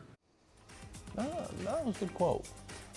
Game 2 of the finals after losing Game 1 at home this century. Basically, Danny, you win the game. Spurs would be the first team to drop 2 finals games at home this century. Are you expecting a dominant game from Wembanyama? Absolutely. Wow. I feel like he's earned at least that, like the expectation of dominance. And I would have said the same thing if it was Joker or Shea or anyone, Luka, like anyone else that we put, basically almost anyone in club superstar. In this spot, if you have home court advantage in the finals and you laid a dud in Game 1 and your backs are up against the wall and it's a must-win spot, I'm not saying I guarantee that the Spurs win. I think they will, but I'm not guaranteeing. But Wemby to be great, like so you're Wemby more, to be dominant, absolutely. I'm not even arguing. You are more confident that he's dominant than you are that the Spurs win? Yes. Oh, I'm oddly the opposite. I think it's a team game, but why individuals have such an outsized impact in basketball is because you are one of 5 and one person really can put their input on a game. Like Shea was amazing in Game 7 after a bad Game 6 and they lost, but we all came out of it being like, man, Shea was awesome because he's the back-to-back MVP. We all have said at various points, some 10 toes down, some more lukewarm, that Wemby is the best talent in the world, that he's the best player in the world. If we all think that, and his back is up against the wall, I think we owe it to him to expect him to be dominant tonight individually. Yeah, look, I'm with you. I mean, he has no choice. Like, this thing is darn near over if they don't win tonight. And I'm kind of with Nick in that, I'm equal on believing the Spurs will win and Wemby will be great because I think he's going to have to be great. Now, great for him, it could be 25, 14, 4 blocks, and just great defensively. Sure. That could be great. It doesn't mean I think basically what he did in Game 1, but with efficiency. Yeah, and there has to be a whole different look. I mean, obviously, I would say go inside. But yeah, if he was hitting those threes and those jumpers he was taking, obviously he's got to get closer to the rim and cut down the turnovers. 13 turnovers, I believe, in his last 2 games against the Knicks. So he needs to cut stuff out. And I think what he said was smart. Like, probably he himself, some of those moves just almost it was something we typically don't see from him. And even some of the other plays, like even when they got up early in the game, they really just started jacking up threes, So maybe some of that's what he's referring to is, and that's why they get a lot of big leads and they lose a lot of big leads. And that's happened in the playoffs. And some of that's just, they almost play at times like irrespective of the clock and the game situation. They just coming down, shooting, jacking them up. So I think that's some of what he's talking about. There was an NBA.com stat that said their pass ratio is regular season at like 66%, and in Game 1 it was at 50%. Yeah. So he's talking like we're just not playing Spurs basketball. We're not passing. He only the ball. had 16 assists. So yeah, I mean, I think it was season low in assists for the play, or certainly playoff low, and it might have been season low. I'm not sure. You got Parkins had it. I have it. I was going to do it in our next topic, but it's actually kind of shocking. Christine, if you want to bring up the graphic here in a second. 16 assists, not playoff low, not season low, Wemby low. Oh, really? Since he's been on the Spurs, it was their fewest assists in a game, which is why I think they're going to bounce back. Yeah. And I think they were 11 of 46 from 3. they only took 4 2-pointers that weren't in the paint. So they took good shots. They shot either threes or in the paint. They missed a ton of them, but they were they were holding the ball. They were not moving the ball a lot, and they were not sharing it like how they normally do. It was just a very out of character game for them. I'm not just trying to disagree with you. I don't think Wemby took good shots. I don't care how many were threes. I don't care how many. Just watching the Wemby shots. They were saying. No, go ahead. No, they were saying that like threes are good efficiency shots, Yes. but the types of threes they were taking weren't great because it was like one pass catch and shoot threes instead of like a paint touch, everybody else touching the ball, swinging it around. No, I think the rest of the team might have taken good shots. I thought Wemby was out of sorts from the beginning, and so to answer, I don't expect a dominant full game. I don't know that Wemby is going to have a dominant 4-quarter game again in these playoffs. He could, but I would argue he hasn't since game 1 of the conference finals. He has been so dominant in a couple first halves, he didn't need to. And so maybe he would have had those games been closer. But since game 1 of the finals, of the conference finals, the double overtime game, he's scoring a little bit less. He's rebounding significantly less. He's blocking almost half as many shots. His efficiency's way down. And it's mixing metaphors. It's not perfect. But sometimes you see in other sports, in football, a crazy physical game really take a lot out of a team for the next, few weeks of a season. I remember you had the stat a couple years ago, like after you play the Niners, you lose the next week. And I think Wemby has been on his reserve tank for more than a week now. And if the fact that this is one of only 2 games in the series that is going to be played on only 1 day rest concerns me. Again, I think he will come out with a huge burst. And because I thought game 1, he was bad and tired for most of the game offensively, and then found something special for 90 seconds, and that almost won him the game. I'm not putting anything past him, but I feel like the sub-story of these Wemby playoffs are one of the taxes of being this far ahead of schedule is they hadn't tuned this machine to be peaking in June. The way, the way certain teams or players try to make sure their body is peaking at the end of the year, it feels like he was peaking, in around mid-May, which is probably would have been great. Yeah. It's like, hey, peak for round 2 of the playoffs, get beat, whatever it is, and I just don't know what he's going to have Tell that left. to LeBron's pickleball opponents. He's like, this guy's unbelievable. He's in peak right now. He's ready to play. All right, Wemby is confident, said he just has to play normal. Echoing his sentiments, Stephon Castle. Take a listen. We've been down in the series before. I think Coach Mitch said it best. I mean, really, all playoffs is taking us more than a half to get settled into a game. So, just trying to be ourselves. I think Vic said it best. I don't think we have anything to be too worried about. I mean, obviously, we feel like we're the better team, and we didn't play well and still had a chance to win. What do the Spurs need to do to prove they're the better team tonight?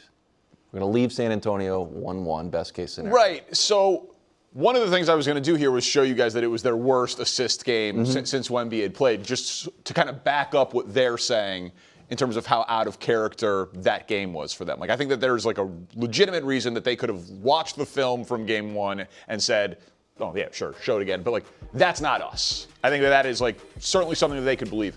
But I am fascinated by how they're carrying this. Like, I don't really believe in a ton of bulletin board material in the finals. Like, you're gonna give 100% max effort for the finals, right? But Wemby just coming out and saying, we just play normal and we'll win. Right. Stephon Castle coming out and saying, we're the better team. The Knicks have to be looking at that being like, I don't know, Jalen Brunson went 12 of 31 and we won by double digits. So I wonder if the Spurs are right, if their quiet confidence is actually earned, they should blow the Knicks out tonight. And then if we had a show on Saturday, I think a lot of us would be saying, I know I would be, that the Spurs are the better team and that game one was the outlier. So and listen, I think the Spurs should win tonight. A blowout would be ambitious, but it is monumental if the Knicks win, and it's just, the Spurs win is what's supposed to happen. I just don't have any evidence the Spurs are better. And there has been a lot of, West versus East. The best of the East was as good as against the best of the West this year. The best of the East won. They played 33 times. The East, we can show it to you, top 4 in the East against top 4 in the West are 34 times now because we're including game 1 of the finals. 19 and 15, which includes 3 wins for the Knicks over 1 win for the Spurs when they played each other. And also, as far as just overall quality of team, Danny, if we just go the full season, every game played, there is no reason to believe the team on the right is better than the team on the left. There's not really a reason to believe the team on the left is better than the team on the right. Those are equal statistical profiles, and the tie would go to, in my opinion, the team that's won 3 in a row in the matchup. You loved that when it was 1s and 2s, Thunder and Spurs. Well, there's a lot of 1s missing from there because Oklahoma City's not playing. And Denver. I mean, Denver's missing the 1s for the offense, and Oklahoma City's missing the 1s for the defense. But regardless, these are the 2 teams left. If you put that, I don't know if we can put it back up or not. How do you square that those stats that you like with the Spurs are just clearly better than the Knicks? Well, those numbers suggest that they are very close, obviously. I'm not terribly moved by your top of the East v. top of the West because the Spurs had more wins this year, and you don't just get to play the top of the conferences. You had more wins going through the tougher conference playing. No, but that thing you just said, going through the tougher conference.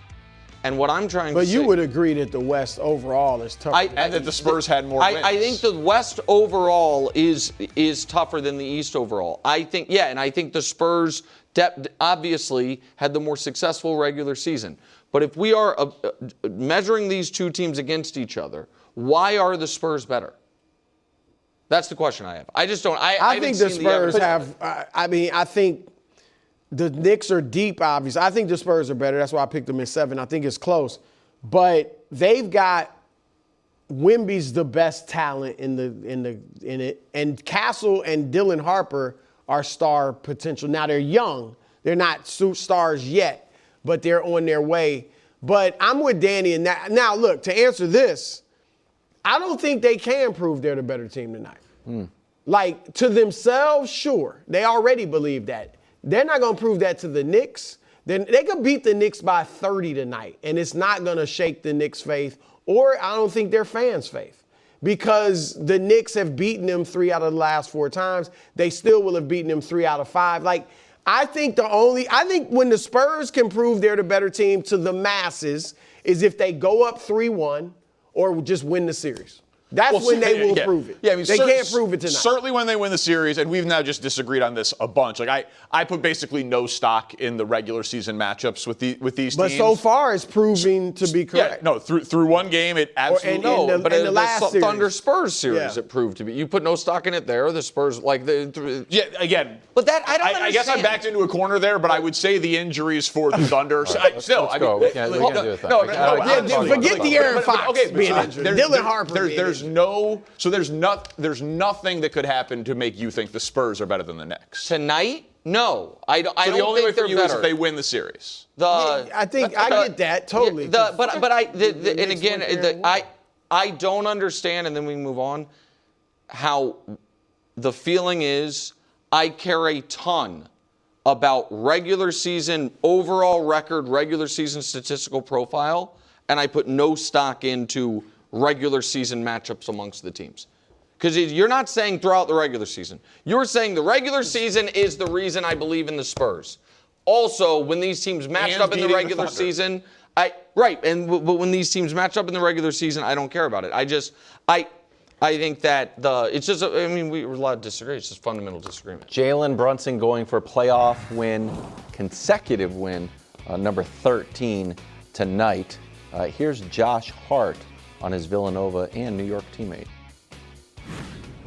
As a friend, you're happy he's getting, recognition. I think he's still underrated, in the league, and he keeps proving people wrong, game by game, series by series, playoff appearance by playoff appearance. Is Jalen Brunson underrated, Danny?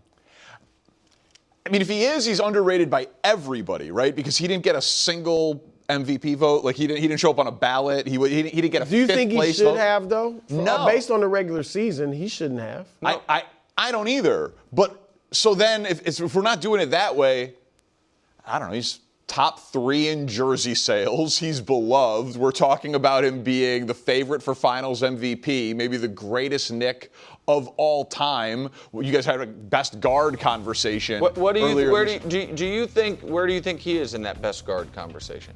I would have him, like, I do think defense matters, and I see him get hunted on defense, so I would have him behind Shea, who is a good defensive player, even though he gets subbed out because he has amazing defensive teammates. And I think Luka, also not a great defender, but has a little bit more utility than him because he's 6 inches taller than Brunson. So I would probably have Brunson as the 3rd best guard in the NBA. But the number 1 pick in the draft, for what you said the other day of tie game, 4th quarter, like as an offensive player, and great offense does beat great defense.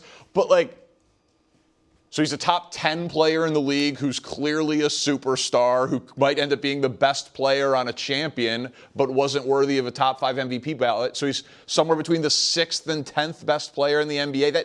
That feels totally reasonable to me. Yeah, look, he's been all NBA second team the last 3 years. That's about where he should have been. Regular season, they were the 3 seed in the East, which was overall the weaker conference.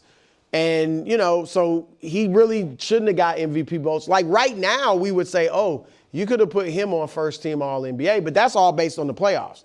I feel like his accolades match what he has done thus far. But yet, at the same time, I do feel a little sense of it feels like he's underrated, but that might be because it looks like right now, at least, he's about to lead a team to a championship. But again, that doesn't mean you are all of a sudden the best player or best guard in the world because you were the best player on the championship team. I don't think anybody was going to say Tyrese Halliburton was the best guard in the league last year had he played in Game 7 and won. Like, he would have gotten a boost. But he would have gotten into Club Superstar. He did. Yeah. So you get a boost, but I'm just saying it doesn't be if the Knicks win this series, it doesn't mean Brunson is the best player in the league. No, but it is. So I agree with that, but it is incredibly unique, and technically this applies to Wemby as well. But because Wemby is only in his 3rd year. And last year wouldn't even have qualified for any of the awards because of the games. And this year did finish top 3 MVP. Doesn't feel as resonant. It has been a long time since we have had a guy be the clear-cut best player on a champion that was not already an MVP. Now, the Celtics won it with Tatum and Brown together. Neither one had been MVP, but I guess there was an argument about it was more of a duo. But when it's been a clear-cut lead guy, when Joker won, Shea had already won MVP. Yep. Joker had already won MVP. Giannis had already won MVP. Steph had already won MVP. Bron obviously had won a bunch of MVPs. Durant, if he was the best guy. Kawhi, right. The last one would be Kawhi in 19. And so it is, I think that is where one of the reasons he feels underrated. Normally, when a team that has an unquestioned alpha gets to this point, potentially this point, that unquestioned alpha already has all the trappings of the best players in the league. And that's not the case. But you can't point to a slight. No, I don't think he's been snubbed in any awards. No. I don't think he's been. I don't have an official vote, but I feel, I said what mine were. I had him 2nd team All-NBA. I didn't have him top 5 MVP, any of that stuff. I do think that if they pull this off, I do think there should be a conversation about the guys who have better traits than him, how valuable those traits are. And you guys know how much I love, like, Luka. Luka's one of my favorite players ever. You mentioned he's 6 inches taller. It doesn't keep him healthier. Yeah. It doesn't help. You know what I mean? It doesn't help him on defense. It seems like intangible. Yeah. So I don't know. Tough day for Luka. Right? That's not the first time we heard a little bit of that. He's nothing definitely but leaning there. I'm dripping in objectivity. The Slovenian adult son. My goodness. Does Baker deserve a huge contract? Yeah. Send him my address. I think we're all going to drop the pin. I would love it. I just text my wife. Excellent. Welcome back to First Things First. Let's start in Dallas, where the Cowboys OTAs are underway, and it's a new year with a new defense, as head coach Brian Schottenheimer and wide receiver CeeDee Lamb both spoke about what they're seeing from the new and improved defensive side of the ball in Dallas. I'm really, really thrilled with what I see from our defense right now. It's been fun for me to talk to some of the offensive players, and they're excited as well. It's annoying. It's been annoying to prepare against, but obviously seeing it in practice every day, I mean, it's kind of unique just seeing different guys communicate and being able to understand and take what they learn from the meeting room and being able to easily translate it on the field. I mean, it's good to go against. So CeeDee Lamb calls it annoying. I would say that is overwhelming. Like, those are projected starters for this upcoming season, according to our lads. And that's a lot of new names. Could be up to 8 guys. Now, obviously, Quinnen Williams, Kenny Clark, Rashawn Gary, some of them were there last year, Greg. But in terms of going into opening day, do you believe the Cowboys are ready to turn this thing around defensively? Well, they clearly already are. Like, the moment they acquired Christian Parker at the defensive coordinator position, they made a conscious effort to really go all in on that side of the ball and provide him with whatever he needs. So it's been a complete overhaul. When you have your head coach speaking to it, that's one thing. We expect Coach Schottenheimer to speak as though they're trending in the right direction. But once you start to get players speaking on it, talking about it's been annoying, that means they're seeing something different. There's being a level of resistance, even in practice, and they haven't even put on the pads yet. So I'm interested and intrigued by what we are potentially capable of seeing for the Dallas Cowboys on that side of the ball. There's nowhere to go but up. Right? Like, well, yeah. They're the worst scoring defense in the NFL. They were worst DVOA defense in the NFL. That graphic that we showed with the 8 guys, that does not even include Malachi Lawrence, who's not projected to be a starter, but that's the 23rd overall pick as an edge rusher in the draft. We know about Caleb Downs. You mentioned Christian Parker. Like, he's a 34-year-old defensive coordinator. Sometimes you just get a new bump from a new voice. Of course. He also comes from, Vic Fangio disciples, so kind of the cutting edge of the NFL, a lot of disguises. Even if Dallas's defense is 18th in the NFL, like, that would be a disappointment for them, obviously. It would be, but that drastic improvement. That would be a massive improvement that when paired with their offense, they can be a very dangerous team. I know they think they can be better than that, but it's just, I wanted to kind of point out where the bar is here, because they are definitely going to be better than last year. It's just a question of how much better. Yeah, look, you mentioned where they were last year, and I think a lot of the conversations that they're having is we are not going to be anywhere near what we were last year. And basically because of all the names you mentioned, obviously the new face in Christian Parker. He is bringing not only just a system, but a different belief in how we operate on that side of the ball and relying on your teammates to do their 1/11th. And if they just continue to improve in offseason, obviously OTAs, minicamp, training camp they will have, this team can make a lot of noise next year because we know how good they are on the offensive side. They also have a little bit of proof of concept. Like when Quinnen Williams came in, they became a league average rush defense the second half of the year. They did. Right? It was still not a good scoring defense. Still was giving up a lot of points. Yeah, still giving up a ton of points. But at least one piece of the defense got respectable when they added him. Then you add the rookies. Now you add the new defensive coordinator. It feels like there's at least some building blocks there. Yeah, and that's all they can ask for. And obviously we will see the finished product as the season progresses. But I'm excited about the Cowboys, and I know we talk about the Cowboys, and Jerry Jones a lot, and Super Bowl or bust, and the last time we've seen them in an NFC championship game and all those things. But they have a real shot this year, and I believe they just might get close. Okay. Gaming with faint praise here. To Tampa Bay, Baker Mayfield has decided to create a little bit of noise. He's entering the last year on his contract, looking for an extension. Bucks, though, do not seem to be close to meeting him where he needs to be. Here's Baker on the state of the negotiations. Take a listen.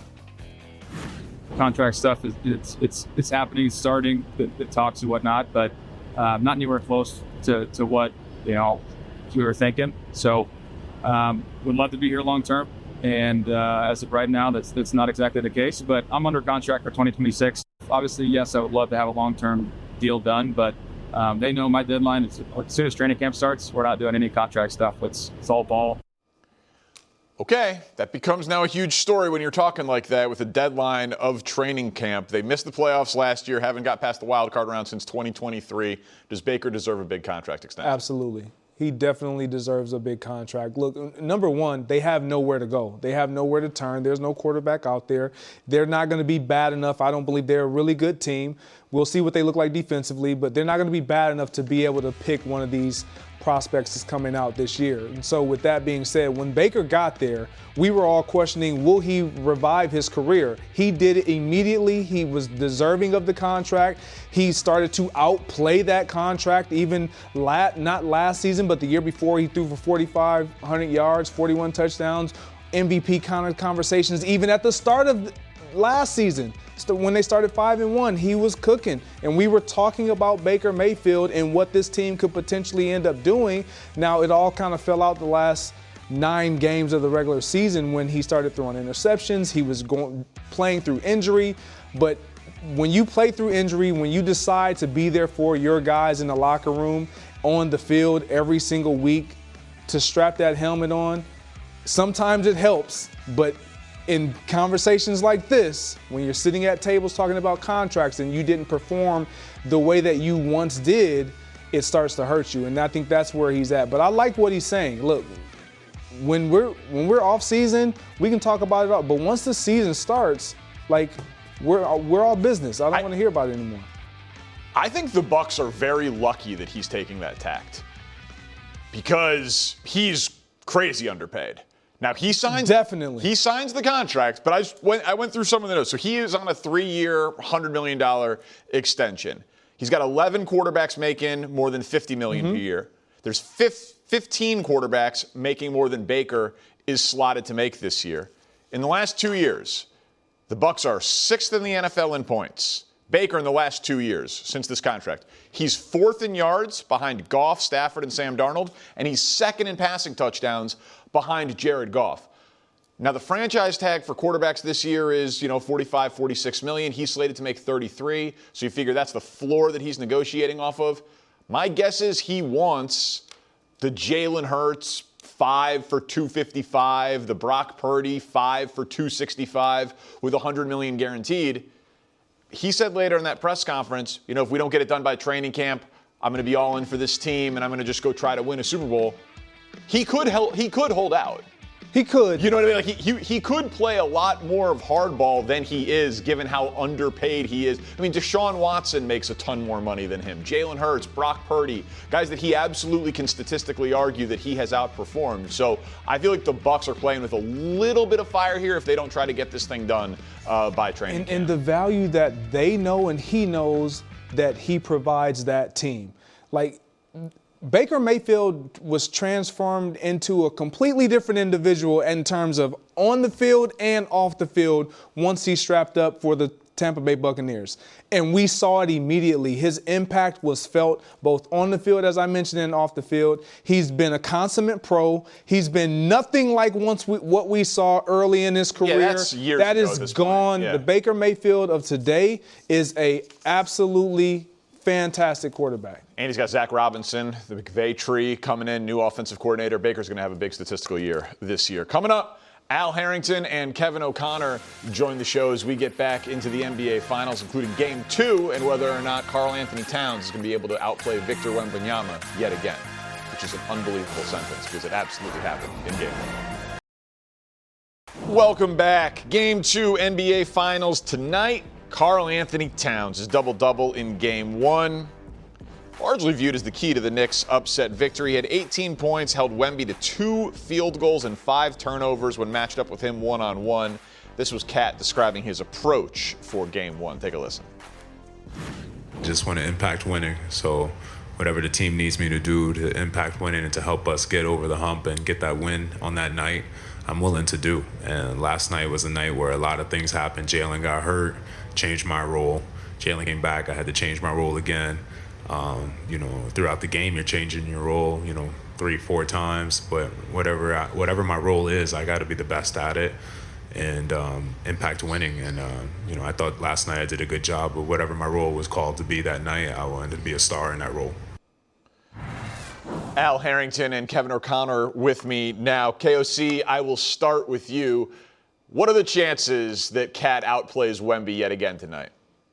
I don't love the odds, in part because that was about as bad as we'll see Wemby and as great as we'll see Karl Anthony Towns. And I would expect in Game 2, take the over for Wemby free throws. I'd expect a friendlier whistle for him in this Game 2 tonight. And I think he'll just be better. I think he'll be better defensively. I think offensively as well. 6 for 21. I see him performing better there. And that said, though, even if Wemby is better than Cat in Game 2, which the Spurs absolutely need him to be, I'm still concerned, though, considering that everything else that could have went wrong for the Spurs in Game 1, all their worst nightmares, did happen in that game. The fact the Knicks win Game 1 without even shooting well, the fact that De'Aaron Fox continued to look hobbled for San Antonio, I look at San Antonio, Al, and I'm like, this team needs a lot to go right, even more than just Wemby being better than Cat, which should be a given every single game.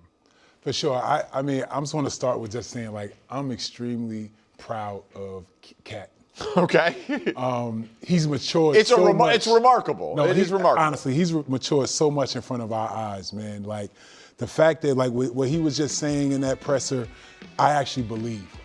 I think that he's finally accepted the fact that, look, Jalen's going to be the guy, right? This is his team, right? I have to do what I have to do to support him. And what he's realizing is that you don't have to score all the points to be the guy, right? You can do other things. And what Mike Brown has done a great job of is put him in position to have an effect on all parts of the game that keeps him involved, right? He's almost like playing a little bit of like Draymond Green a little bit, right? A little bit of a point center kind of thing. He's making passes, he's in actions. And because he's so involved, even on the defensive side, he's stepped up. So I think Karl is playing unbelievable. Can he outplay Wemby tonight? I think that's a stretch. But I do think that he will affect the game. He'll have a positive impact on the game. But hopefully, if Wemby catches the ball a little closer to the basket and stuff like that, he'll put him in position to maybe get, some of those sillier fouls that we've always been concerned with from him. But I really take my hat off to him to just see how much he's grown just in these playoffs. I feel like he's become a totally different player. If it is even a discussion after Game 2, if he's even in the fight with Wemby, it's a huge win for the Knicks. So, I will be floored if Karl Anthony Towns outplays Wemby again. But the fact that it is even possible is such a huge win for the Knicks. Because to KOC's point, that was supposed to be a given. Right. In the favor of the Spurs. But I want to be clear, because I know Knicks fans are not too thrilled with some of my commentary around the team throughout these playoffs. And again, I've been wrong. But Karl Anthony Towns has been the best version of himself while scoring not as many points. If we put it up how it's looked in these playoffs, it's actually kind of remarkable because, and some of this is due to them blowing him out, why the minutes are so low for his, part of that's the blowouts. But he's at the second lowest points per game, Al, to your point. But everything else, the assists, the efficiency from the floor, the efficiency from three, his opponent field goal percentage, he is playing the best version of any sort of basketball that we could see from him, even if it isn't scoring 25 points a night. Yeah, he's just, like I said, he's just bought in. And, they're playing a great team style of basketball, right? Everybody's kind of contributing, right? And then, him being the big fella, he's right now, he's like the anchor, and even defensively, right? Normally we're not used to saying that, but he's just so bought in and everybody around him is playing well. OG's obviously a great defensive player. Josh is a great defensive player, and Bridges, that's what we brought him here for. It's just it's making him elevate and rise up to the challenge as well. All right, so to the other side, Dylan Harper, he's An unbelievable rookie. KOC and I have had a few big debates about him on his podcast, actually. My take on that, aging pretty well. No big deal. Is he an X factor? I had to say it, Kevin, sorry. Some were questioning why head coach Mitch Johnson sat him at the end of the Game 1 loss. Here's the Spurs coach addressing the situation. Dylan had a heck of a game and was playing very well. And that comes with, when you have a lot of good players, those decisions. And so Dylan did not finish the game by nothing that he did or did not do, and it was a decision I made. And I understand that there would be logic in having Dylan in that group, but I thought that group that was out there did some things during the stretch, and that's who I rolled with. KOC, you expect the Spurs to make any big adjustments, like playing Dylan Harper more tonight? Well, very clearly, Mitch Johnson agrees with my cold take from February, Con over Dylan Harper, considering he didn't play him much of the fourth quarter. Honestly, I mean, Game 2 moving forward, De'Aaron Fox just does not look like his full self. He doesn't have that same quick speed and burst that we know from him. And whether he's just hampered by injury or just struggling at this level of the postseason, to me, Dylan Harper has looked consistently like the more comfortable, more veteran guard, even as a rookie. And so I'd be a bit surprised if we don't see Mitch Johnson lean on Harper more in some of these games, not just for the offense either, not just for his ability to get into the paint and play make, but also for his defense too. The size he adds on the defensive end of the floor, the rebounding he can add as well. Harper just feels like the better overall point guard, which is an unbelievable thing to say considering De'Aaron Fox is a veteran, an all-NBA guy, an all-star, but this version of him is just not what the Spurs thought they were getting last year when they traded for him. And ultimately, I'm a bit shocked he didn't even do it in Game 1. I thought it was one of the biggest mistakes that Mitch Johnson made, and overall some of his rotations, including pulling Wemby out at the 7-minute mark of the third quarter when they were rolling up 13. I think he's got to look in the mirror a bit before this game too when it comes to making the tough calls. I know Dylan is young, but honestly, I think they need to give him the keys to the car. I think he should be the starting point guard. You would start him? I would actually start him. Wow. Yeah, I mean, I did some fact checking, and I looked at De'Aaron Fox numbers, and when you look at his numbers, since the injury, he's been a totally different player. Yep. Right. Leading up into that injury, you see it here. He was averaging 18 points, shooting 46% from the field, from 2, 34 or 35 from 3. Since the injury, 10 points, 34 from 2, 20 from 3. That's just not going to get it done, right? And I mean, obviously they signed him to a big-time extension there. They brought him there to be a real Robin, right? And he's not playing like that. So because of that, and at this point in the finals, as you know, it's win or go home, right? It is over after this. I feel like they maybe need to make a drastic decision because obviously he's not himself. Maybe it's his health. I would almost tinker with it and maybe have a conversation with him and just see maybe you come off the bench, and when you come off the bench, we'll give you like a 3-4 minute window where you just be ultra aggressive.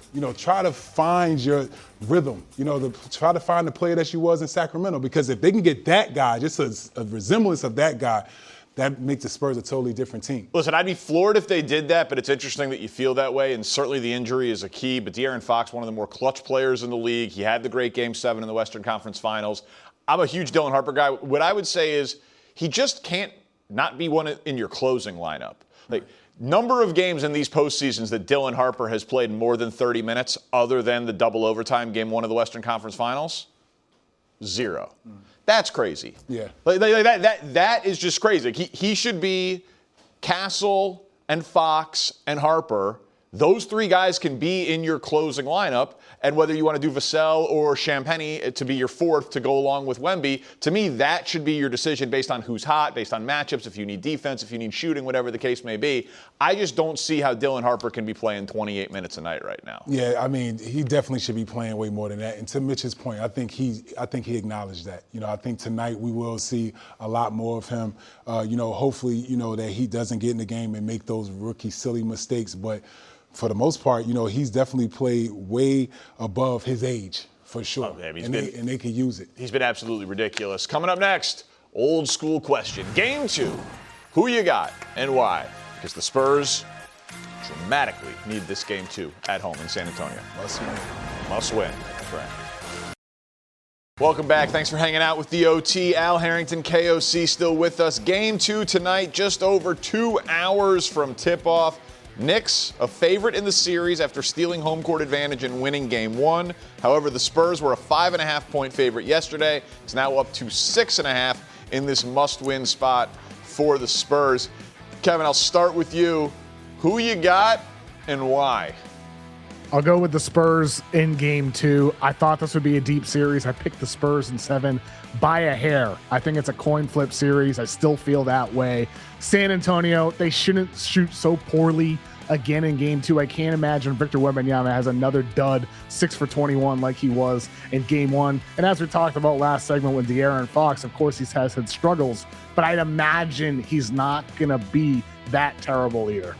So in my heart, the Knicks. We know what's in your heart. You know, in my heart, the Knicks. What's in your head, but Al? I would say, I had the Knicks in 6. So in order for it to go 6, the Spurs got to win today because if they lose, it's going to be a sweep. Oh, you're bringing the sweep to the Garden? You heard it here first. If they lose tonight, so I say Spurs win tonight. I think Wemby answers the bell. They pretty much responded every time they been against the wall. So Spurs tonight. The quiet confidence of the Spurs has me thinking they're going to win. Wemby's like, we just play normal, we win. Castle called them the better team, even though they just lost by 10 at home. They went 11 for 46 from 3. They had their fewest assists in like 3 years since pre-Wemby with only 16 in Game 1. That'll regress to the mean. I think the Spurs. How about that? A clean sweep of the Spurs. We're still disrespecting the Knicks. It's unbelievable. Let's go, Knicks. Let's go, Knicks. Let's go, Knicks. Let's go, Knicks.